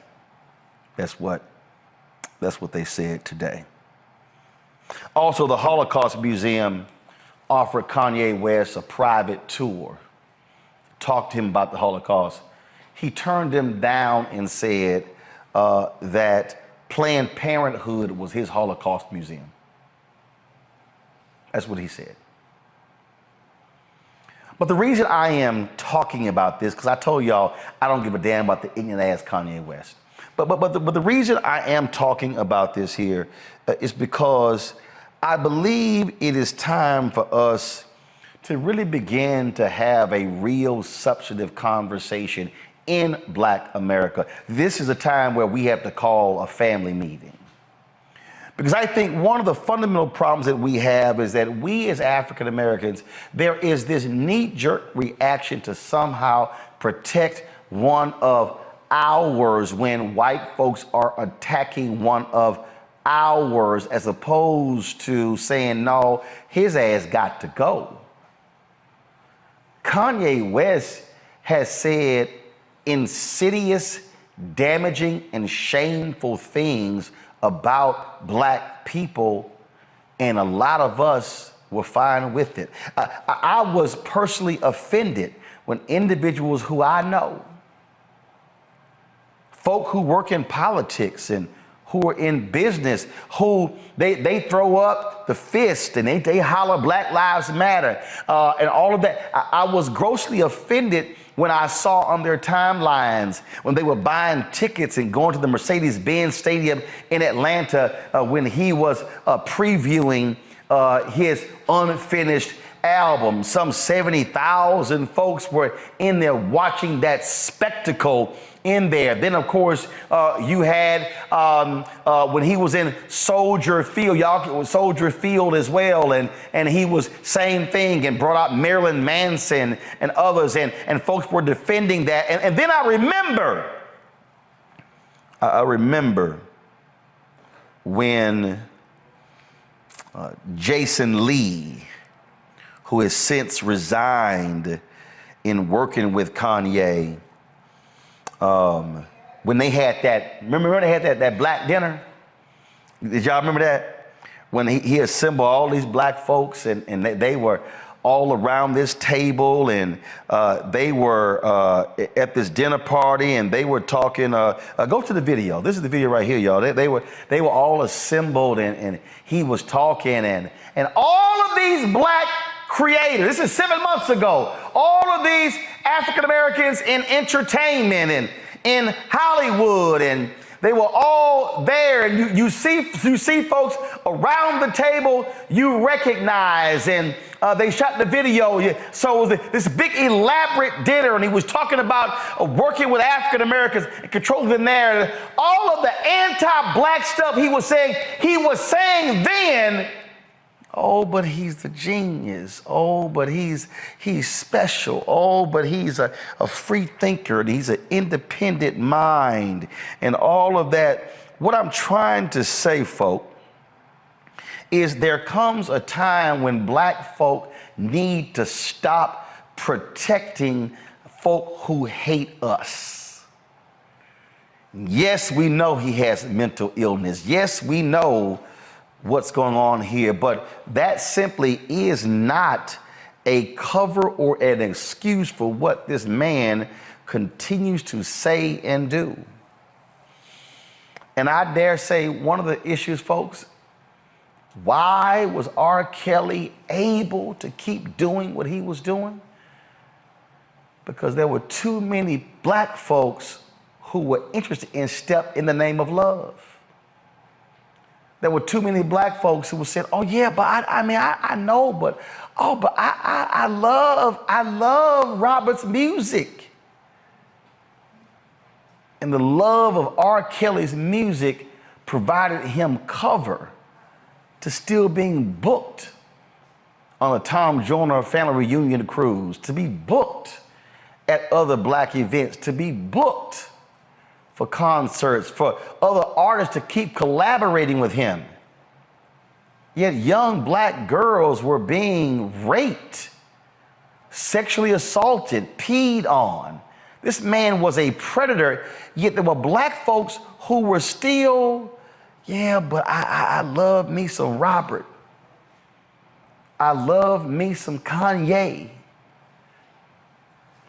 Jasmine Koenig actually wrote a piece addressing this, and this is her headline. Give me 1 second, let me pull it back up, sorry. She posted this, it's in a Medium post. Why you get canceled for being anti-Semitic and not for anti-blackness. That's the headline. That's the headline. If you read the piece, y'all, go to her Twitter page, you will see it. If you read the piece, you will actually see what she lays out there. One of the things that she says is that right here, she says, one thing I can tell you about Jewish people is that when it comes to anti-Semitism, they close ranks. Everyone is reading from the same page of the same playbook and speaking on message. Black folks, y'all say on code, huh? You won't find a segment of Jews who identify with anti-Semitic slurs or feel that if you replace this letter with that letter and reclaim the word, it changes its meaning and makes it okay to use. The same can't be said of black people. Half of us use the N-word as a term of endearment. So why should the rest of America get their panties in a bunch over anyone else using it, as long as we continue to use it and allow others to make millions of dollars from our use of it? Jasmine ends her piece right here. She says, go back to it. She said, I admire. She said, I'm not mad at Jewish people. I admire their unity and the resolve they have against anti-Semitism. I long for the days I only heard about from my grandparents when black people had respect for themselves, each other, and stood together on our most pressing issues for the betterment, not the detriment of our people. Last paragraph. In the end, it all comes down to this. Ye is going to be canceled, and anti-blackness will continue to be tolerated in America as long as black people are the main perpetrators of it. On this, we can't expect more than what we're willing to do to ourselves. You cannot demand for somebody else to respect you. Let me look right here. So I need to be real close to y'all. You cannot demand for somebody else to respect you if you are unwilling to respect yourself. Please show me the massive petitions to say enough of Kanye's music. Please show me the massive number of people who say Spotify stop playing his music. The massive number of people who say Adidas to on, the hell with his gear. You can't compare the two if you didn't do the work to actually get him dropped. And there are too many of us, even right now, who continue to make excuses for Kanye West after the bullshit he said about George Floyd, after the White Lives Matter shirt and that crap with Candace Owens, after the crap he did with Donald Trump, after the stuff that he said on the Drink Champs, and the stuff he said to Tucker Carlson. And we can go on and on and on and on and on. If you black and you defending Kanye West, you the damn problem. You the problem. And that is anti-blackness, no matter how you dress it up. Go to my panel for thoughts, final thoughts before we end the show. Matt, I'll start with you.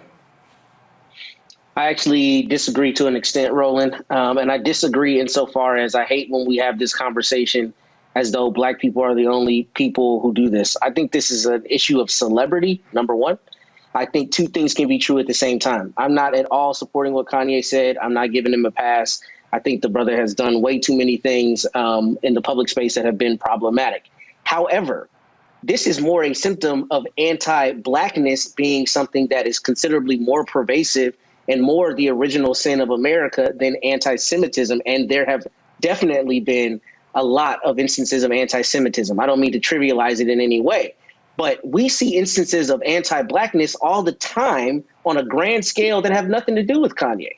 So yes, we have a responsibility to hold him accountable, but I don't like it as though we're the only ones that allow celebrities to run amok. I think it's a false equivalency, and I think we need to have a more nuanced conversation. We need to hold Kanye accountable. I think we need to, we can have intellectual conversations about the use of the N-word, but to put the onus solely on black people and say that we are, consistently failing our duty, I don't think that's true. Here's the whole deal. If something is defined as anti-blackness, then who other than black folks are supposed to lead the charge? I don't disagree that we should be involved in leading the charge, but I don't like the notion that we consistently never do that, because there are people who've been calling Kanye out and other black artists for years. No. There's a difference between a few individuals calling someone out and then mass mobilization. What I'm talking about is when you have mass mobilization saying enough is enough.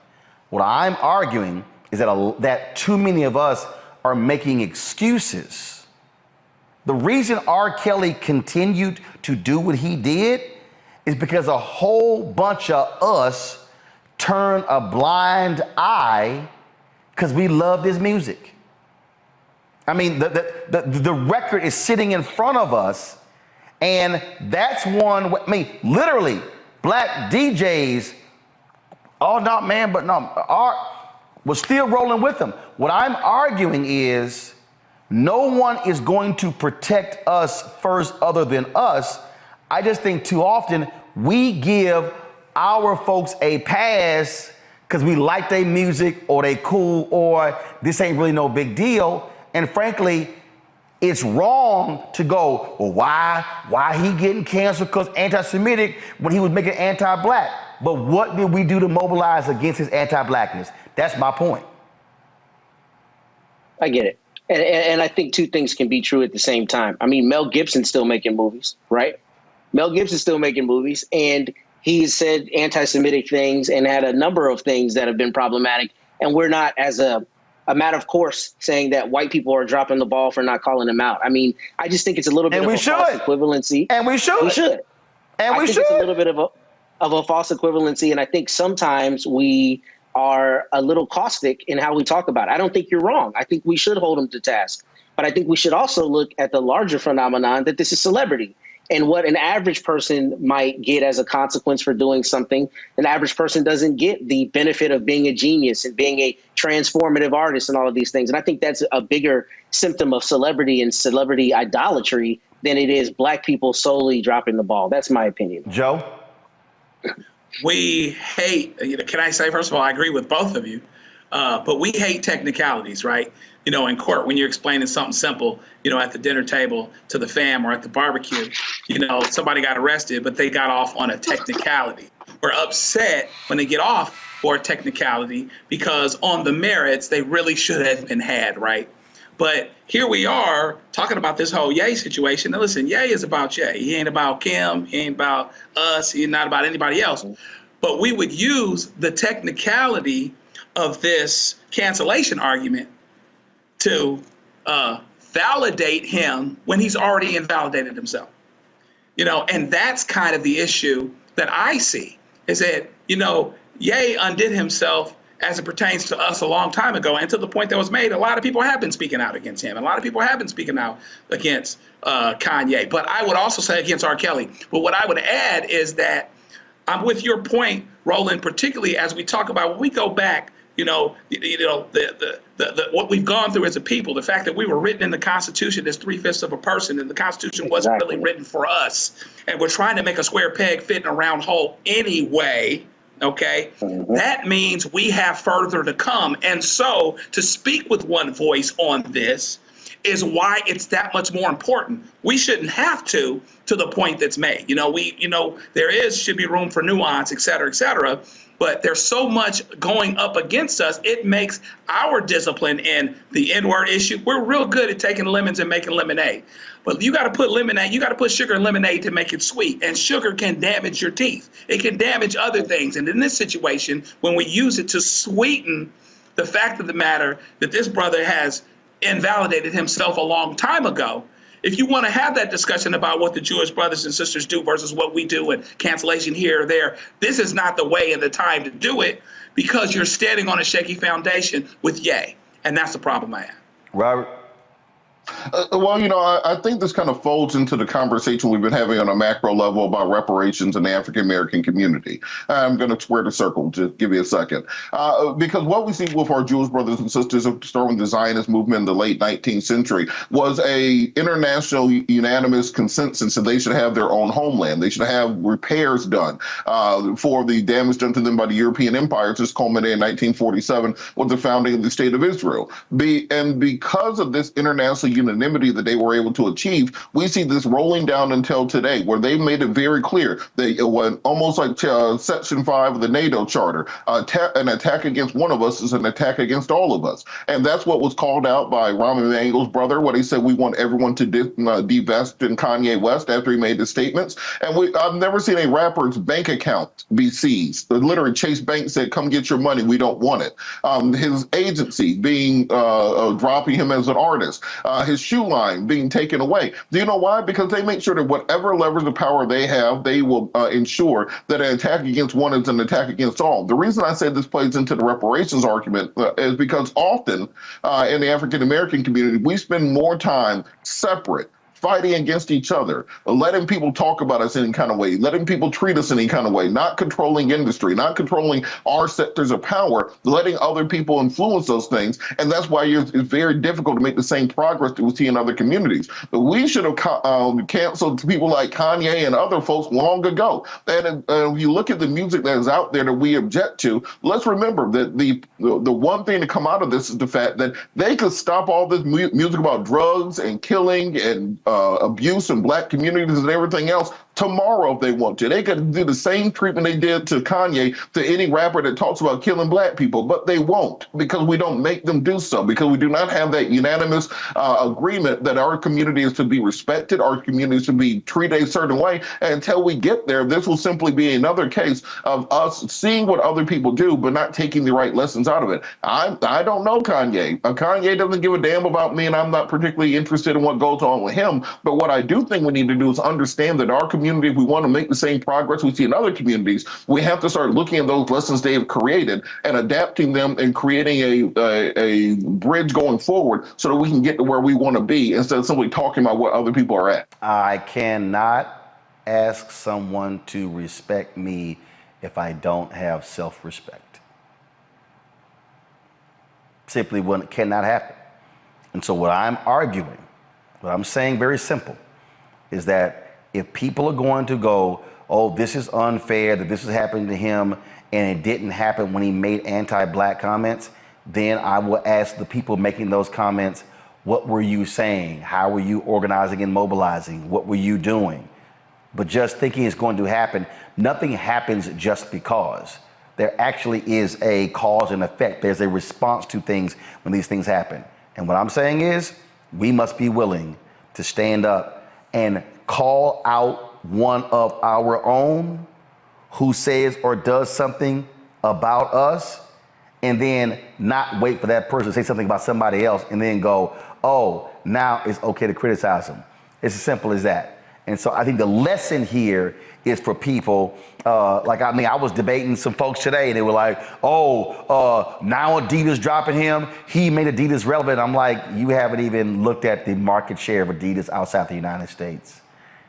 Folks were just sitting here, just popping off, oh, he made it cool. You know what the hell you're talking about. Like, go look at their market share, a $19 billion company. Look at their stock price. I mean, again, when I listen to people, when I listen to the rationale, when I saw the rationale when it came to R. Kelly, when I saw the rationale to some of the other issues, I'm going, what are we doing? We cannot, nor will we ever get respect from anybody if we don't start with ourselves. That's the point I'm making. Pull up a chair, take your seat at the Black Table with me, Dr. Greg Carr, here on the Black Star Network. Every week, we'll take a deeper dive into the world we're living in. Join the conversation only on the Black Star Network. Supreme Court Justice Samuel Alito, the one who led the ruling that got rid of Roe v. Wade, he has said it is wrong for people to question the integrity of Supreme Court. He said that it's crossing a line. He said that today, y'all. The same day, the wife of Clarence Thomas, Supreme Court Justice, testified before the January 6th committee investigating the attack on the U.S. Capitol. The same rabid Republican Ginni Thomas, who was active in trying to get the 2020 election overturned. The same Ginni Thomas, the same one who didn't just call Arizona, she called multiple states. The same Ginni Thomas that helped raise money and pay for buses to come on January 6th. And you actually want me to believe that Clarence did not know what his wife was doing? You've got to be outside your damn mind. And check this out. Congressman Benny Thompson, the chair of the committee, was there for about an hour today.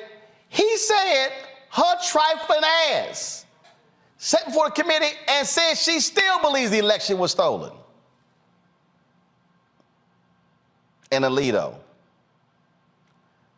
wants to tell us it's crossing a line to question the integrity of the U.S. Supreme Court.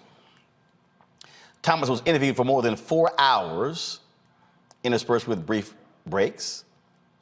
And again, Thompson said she answered some questions and said that if Thomas provided committee investigators with something of merit, it will be included in the panel's next public hearing.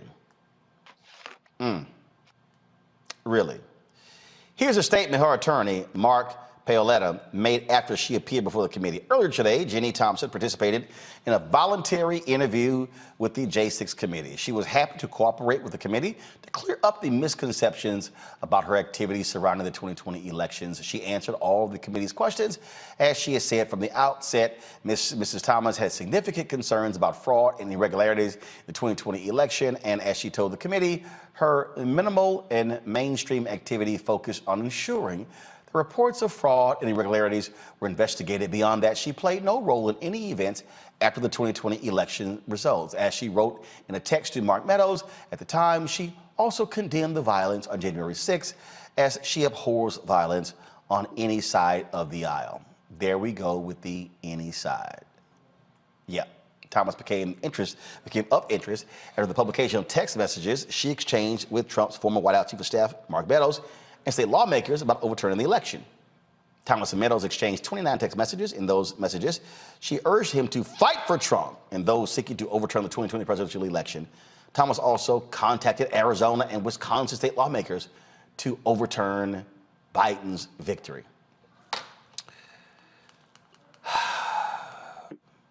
These insurrectionists are exactly who we thought they were.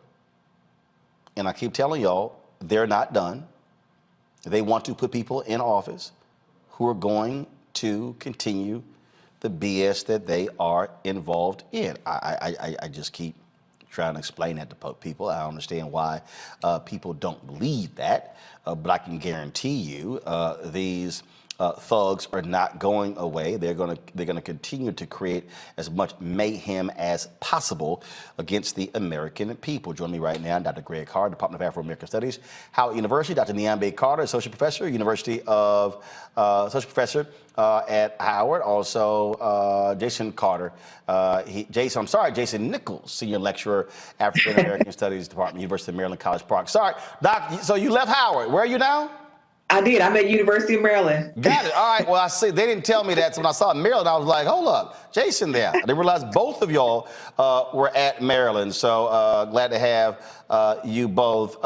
This is, I want to run this here. This is an ad that Don Winslow, he put up today, of course, very quickly, dealing with this crank Ginni Thomas. I want to go ahead and play that. I'm going to go to the panel. Watch this.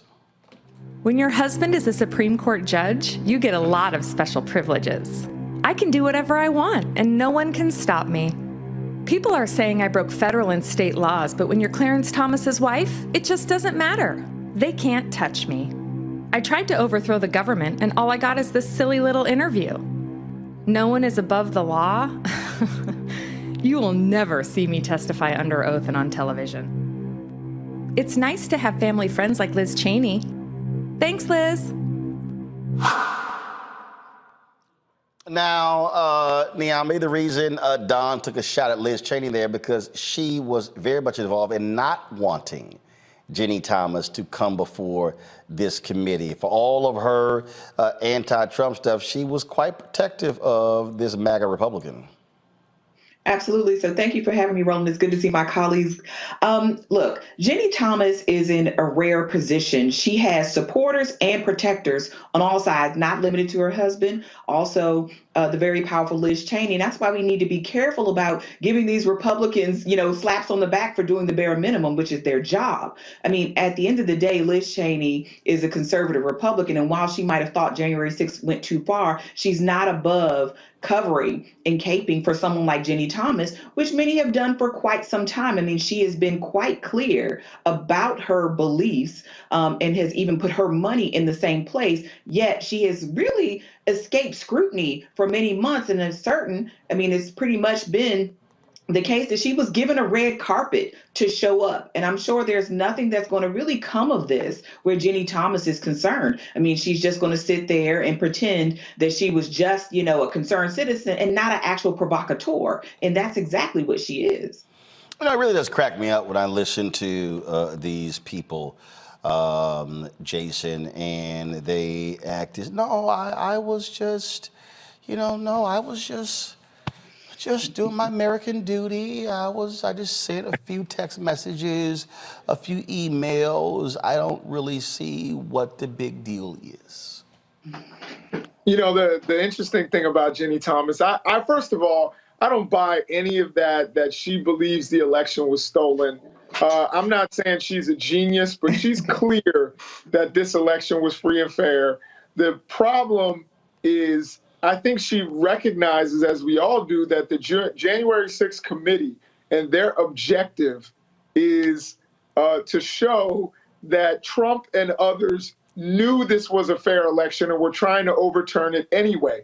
This is why they keep showing Bill Maher. They keep showing Cassidy Hutchinson and others who were in Trump's ear telling him, no, this is free, this is fair. All those guys from DOJ and from the White House legal team who were saying, no, you need to give this up. This is over. It was done. It was a free and fair election. I think that she is, at the very least, smart enough to recognize that this was a free and fair election that Joe Biden won, but she's trying to escape legal culpability by saying, look, I really believe this. There's no intent to do any harm because I really believed that this was an unfair election. I just don't believe that. I think she clearly knows, as we all do, especially now, but I think at the time she knew it was a fair election. And, you have her she's insulated by all of these people within the power structure. And she gets to walk down the halls and smile the way we saw in that video. Indeed. Look, folks have been really going after them. Here's another video, Greg, I want to play for you. Ginni Thomas, the spouse of a sitting Supreme Court justice, tried to overturn the 2020 election where armed white supremacists under the direction of Trump invaded the Capitol and tried to hang the vice president, has agreed to testify. Putting you under citizen's arrest! The January 6th committee has been slow to call her out, I guess in deference to the Supreme Court, the same court that gives her husband Clarence and his hairy Coke can dominion over women's bodies. Ginni Thomas texted Meadows in January of 2021, urging him to undermine Biden's win and keep Trump in power. In Arizona and Wisconsin, she pushed the legislatures to throw out votes and declare Trump president. Trump won! She then attended the January 6th insurrection. She's on the record declaring America to be in danger due to a deep state run by transsexual fascists. What the fuck is wrong with you? Did I mention she's married to a Supreme Court justice, the only dissenting vote to investigate Trump's role in the insurrection? How the fuck is this okay? Ginni Thomas is like a drunk driver, and Clarence Thomas is like a car. And the American people, we're standing in the crosswalk. Goddamn right. I have a cocaine addiction. Ginni Thomas, the Figured you'd get a kick out of that one, Greg. That was hilarious, and it is good to see my colleagues. And Dr. C, once you do years at HBCU and dog years, you earned retirement. So I'm glad you're still in PG. So at any rate, I'm glad to see you still in that wall. But yeah, I mean, they're not fighting for democracy. They're fighting for a theocracy. He's a white Christian nationalist. Yep. Or at least in Clarence Thomas's case, I suppose you could call him kind of a checkerboard Christian nationalist. But clearly they don't give a damn about voting. I mean, and I love that video because, 8-1, the Supreme Court ordered the release of Mark Meadows', 2,320 text messages. The one dissenter, Clarence Thomas, because 29 of them were with his best friend. And I use that word best friend because one of those 29 texts that Ginni Thomas sent to the White House to Mark Meadows said, after Meadows characterized this as a battle between good and evil, there's the language, she replies, yeah, I'm glad to hear that. Between that and the conversation with my best friend, I'm encouraged. Best friend, her husband. Clarence Thomas asked me to be off the Supreme Court if there were a rule of law in this country, but there isn't. John Roberts killed the rule of law with Citizens United in 2010. And he's been looking ever since like, we need to respect the court. Dude, you destroyed the court when you decided that corporations have unlimited speech and they began to really pump to put this theocracy in place. So Sam Alito, you mentioned Alito earlier, I would encourage folk to look at the New Yorker. Margaret Talbert wrote an excellent article on his plans for theocracy at the end of August in the New Yorker. Remember, Alito is the one that tried on the 28th of October to slow down allowing absentee ballots in Pennsylvania. And then on November the 6th, ordered any ballot that came into Pennsylvania after Election Day to be sequestered in case they could be thrown out. He did everything he could to stop the election of Joe Biden. But, you know, I only have so much sympathy for Joe Biden because Joe Biden threw Anita Hill under the bus. I'm old enough to remember 1991. But at any rate, I'm saying these people are fighting for a theocracy. They are fighting and they don't give a damn. And so it'll be interesting to see as these Proud Boy insurrectionists, or is it the Oath Keepers? I guess Oath Keepers are on trial using Reconstruction era legislation. That's the same statute that Benny Thompson filed that federal lawsuit, Civil Rights Act of 1866, to say you all tried to overthrow the government. That's still good law in the books if there's a rule of law in this country, but that's really what's on trial, isn't it? The rule of law in this country. Indeed, this is an ad that the Lincoln Project put together with regards to Ginni Thomas. Justice Clarence Thomas is compromised. On January 19th, 2022, Thomas was the only Supreme Court justice willing to help Trump and his allies hide from justice over the January 6th insurrection. Thomas did not hide that he was willing to grant Trump's request for secrecy, but it wasn't just to protect Trump and his conspirators. It was to protect his wife, Ginni Thomas. A radical right-wing activist, Ginni Thomas has openly applauded rebellion in the past. I think people are rebelling and there's a big tidal wave coming. I think the Democrats are pretty worried about what's coming. And the lead up to January 6th was no different. Ginni Thomas used her direct line to Trump's White House to push for the overturning of a free and fair election, even attending the rally that would ultimately end in an attack on the U.S. Capitol. None of this would be known if Justice Thomas had gotten his way. The January 6th Commission can't do their job if one of the most powerful men in the country is using his seat to protect his best friend. Clarence Thomas must recuse himself because he took an oath to protect the Constitution, not his wife. And Niambe, that right there is all we need to know. And the fact that the Supreme Court to this day has not created a code of ethics. This man is literally ruling on cases involving things his wife was involved in. The conflict of interest is extremely clear. It is a neon sign, LED light, damn near a sun ray coming down. That's what we're seeing. Well, absolutely. And I think the thing about the Supreme Court is when we look to the Constitution, I mean, it's really designed with very little structure, right? You don't even have to be an attorney to be on the Supreme Court. I mean, and these are lifetime appointments. And that's why they're also dangerous, because we're stuck with these people for quite some time. And certainly they have no incentive to police themselves. And even if someone thought, this doesn't look right, Clarence, you might want to step off, no one has really pushed him on it. John Roberts certainly hasn't. I mean, for the reasons that Dr. Carr here talked about, but also because where's the pressure going to come from, right? They're supposed to be the court of last resort, and nobody's really questioning them about anything that they do. And no one's ever, or not moved with this court in particular, to push them off. I mean, we knew that Clarence Thomas was compromised even before this moment. Remember, Ginni Thomas was the same woman calling Anita Hill at her work phone 20 years past his hearings, telling her that she needed to apologize to her husband. So this woman has a history of harassment under her belt even before January 6th. And I'm just wondering, how far is this going to go? I mean, clearly the Supreme Court doesn't care about its own credibility, but certainly I think we have to think about as a nation what it is we want to do. Now, it's going to take a while because Congress doesn't also want to touch this branch, but there is nothing that doesn't, or that prevents, Congress from modifying the Constitution and modifying their duties as the court of last resort. Now, of course, that's pretty extreme and it's likely not to happen, but it is not as if we have nothing that we can do to make this branch be more accountable. We just haven't done it. And now, looking at them to do it for themselves, I really doubt that's going to happen. And certainly, we know the Republicans aren't going to ask for the court to be more accountable.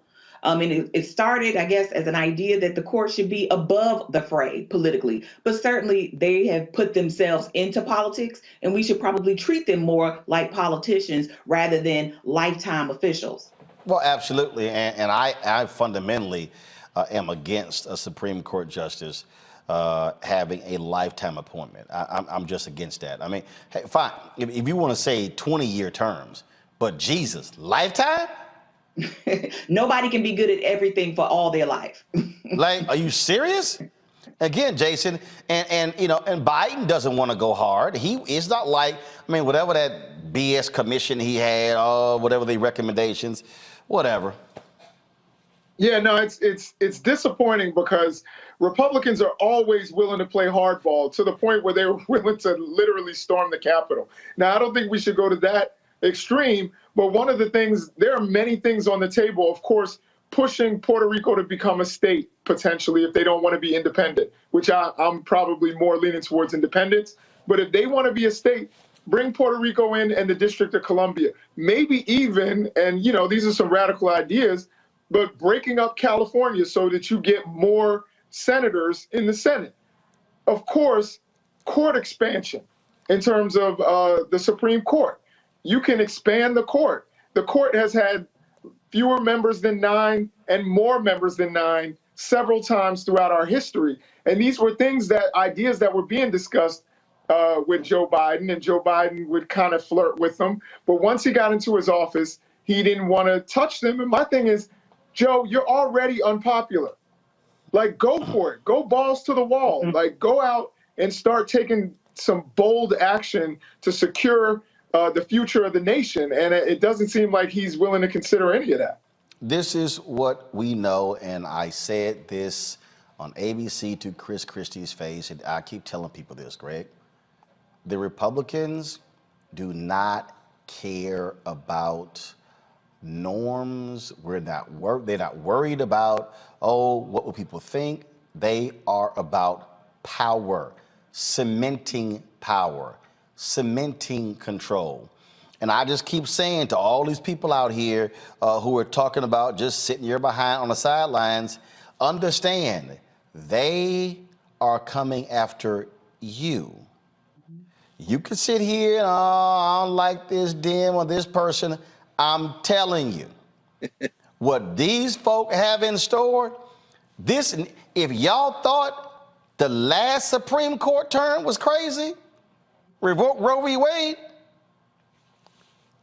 wait until June 2023. Oh, y'all want to have a conversation? Watch what they do this term. These people, they have been planning this since Brown versus Board of Education, since the 1964 Civil Rights Act, 65 Voting Rights Act, 68 Fair Housing Act. They have been playing, and so I can't understand any progressive or liberal, oh my God, I can't believe this happened. Well, they've been telling you what they were gonna do. That's right. They simply did it. And these folk didn't believe them, Greg. No, I mean, they've been telling us what they're going to do since they drug us over here into this criminal enterprise. That's why I never use the word our or we when I talk about the United States of America. This system was set up with the original constitutional framework and federalism to do exactly what it is doing now.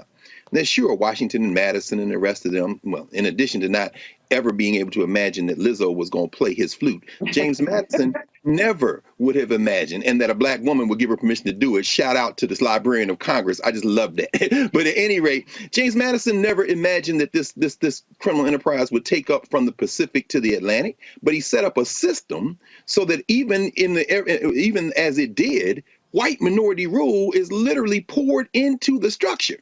So I think, Dr. Nichols, I think that is a fascinating possibility. And I think that it is an increasingly possible possibility as the demographics shift and as this thing fractures, because these white nationalists are going to overburden this federal structure. They've tried to break it several times. They tried to break it in the 1840s and 50s. I mean, y'all go read Dr. Carter's book, American Wild Black. She'll walk you through that whole thing. You walk them through it, Doc. I mean, Martin Delaney, I'm like, let's just get the hell out of here. Even as they come back and fight in the Civil War, but they tried to break it in the 1850s and 60s. They tried to break it again in the 1960s and 70s. They are not going to be satisfied until they break it, because what they don't seem to understand is that many people in this country, and more people in this country, are not going to concede to white nationalism in the name of, quote unquote, the soul of America. There is no we, there is no soul. And I for one, encourage them to keep it up. Because Sam Alito don't carry no weight in North Philly. He don't carry none in Southeast DC, and he better have an armed guard out there at Supreme Court, because I'm not saying anything violent will happen to him, but there is no respect for the rule of law when there is not a basic humanity at the center of that concept. And all of world history teaches us that. All right, folks, back to our Roland Mark Unfiltered video in just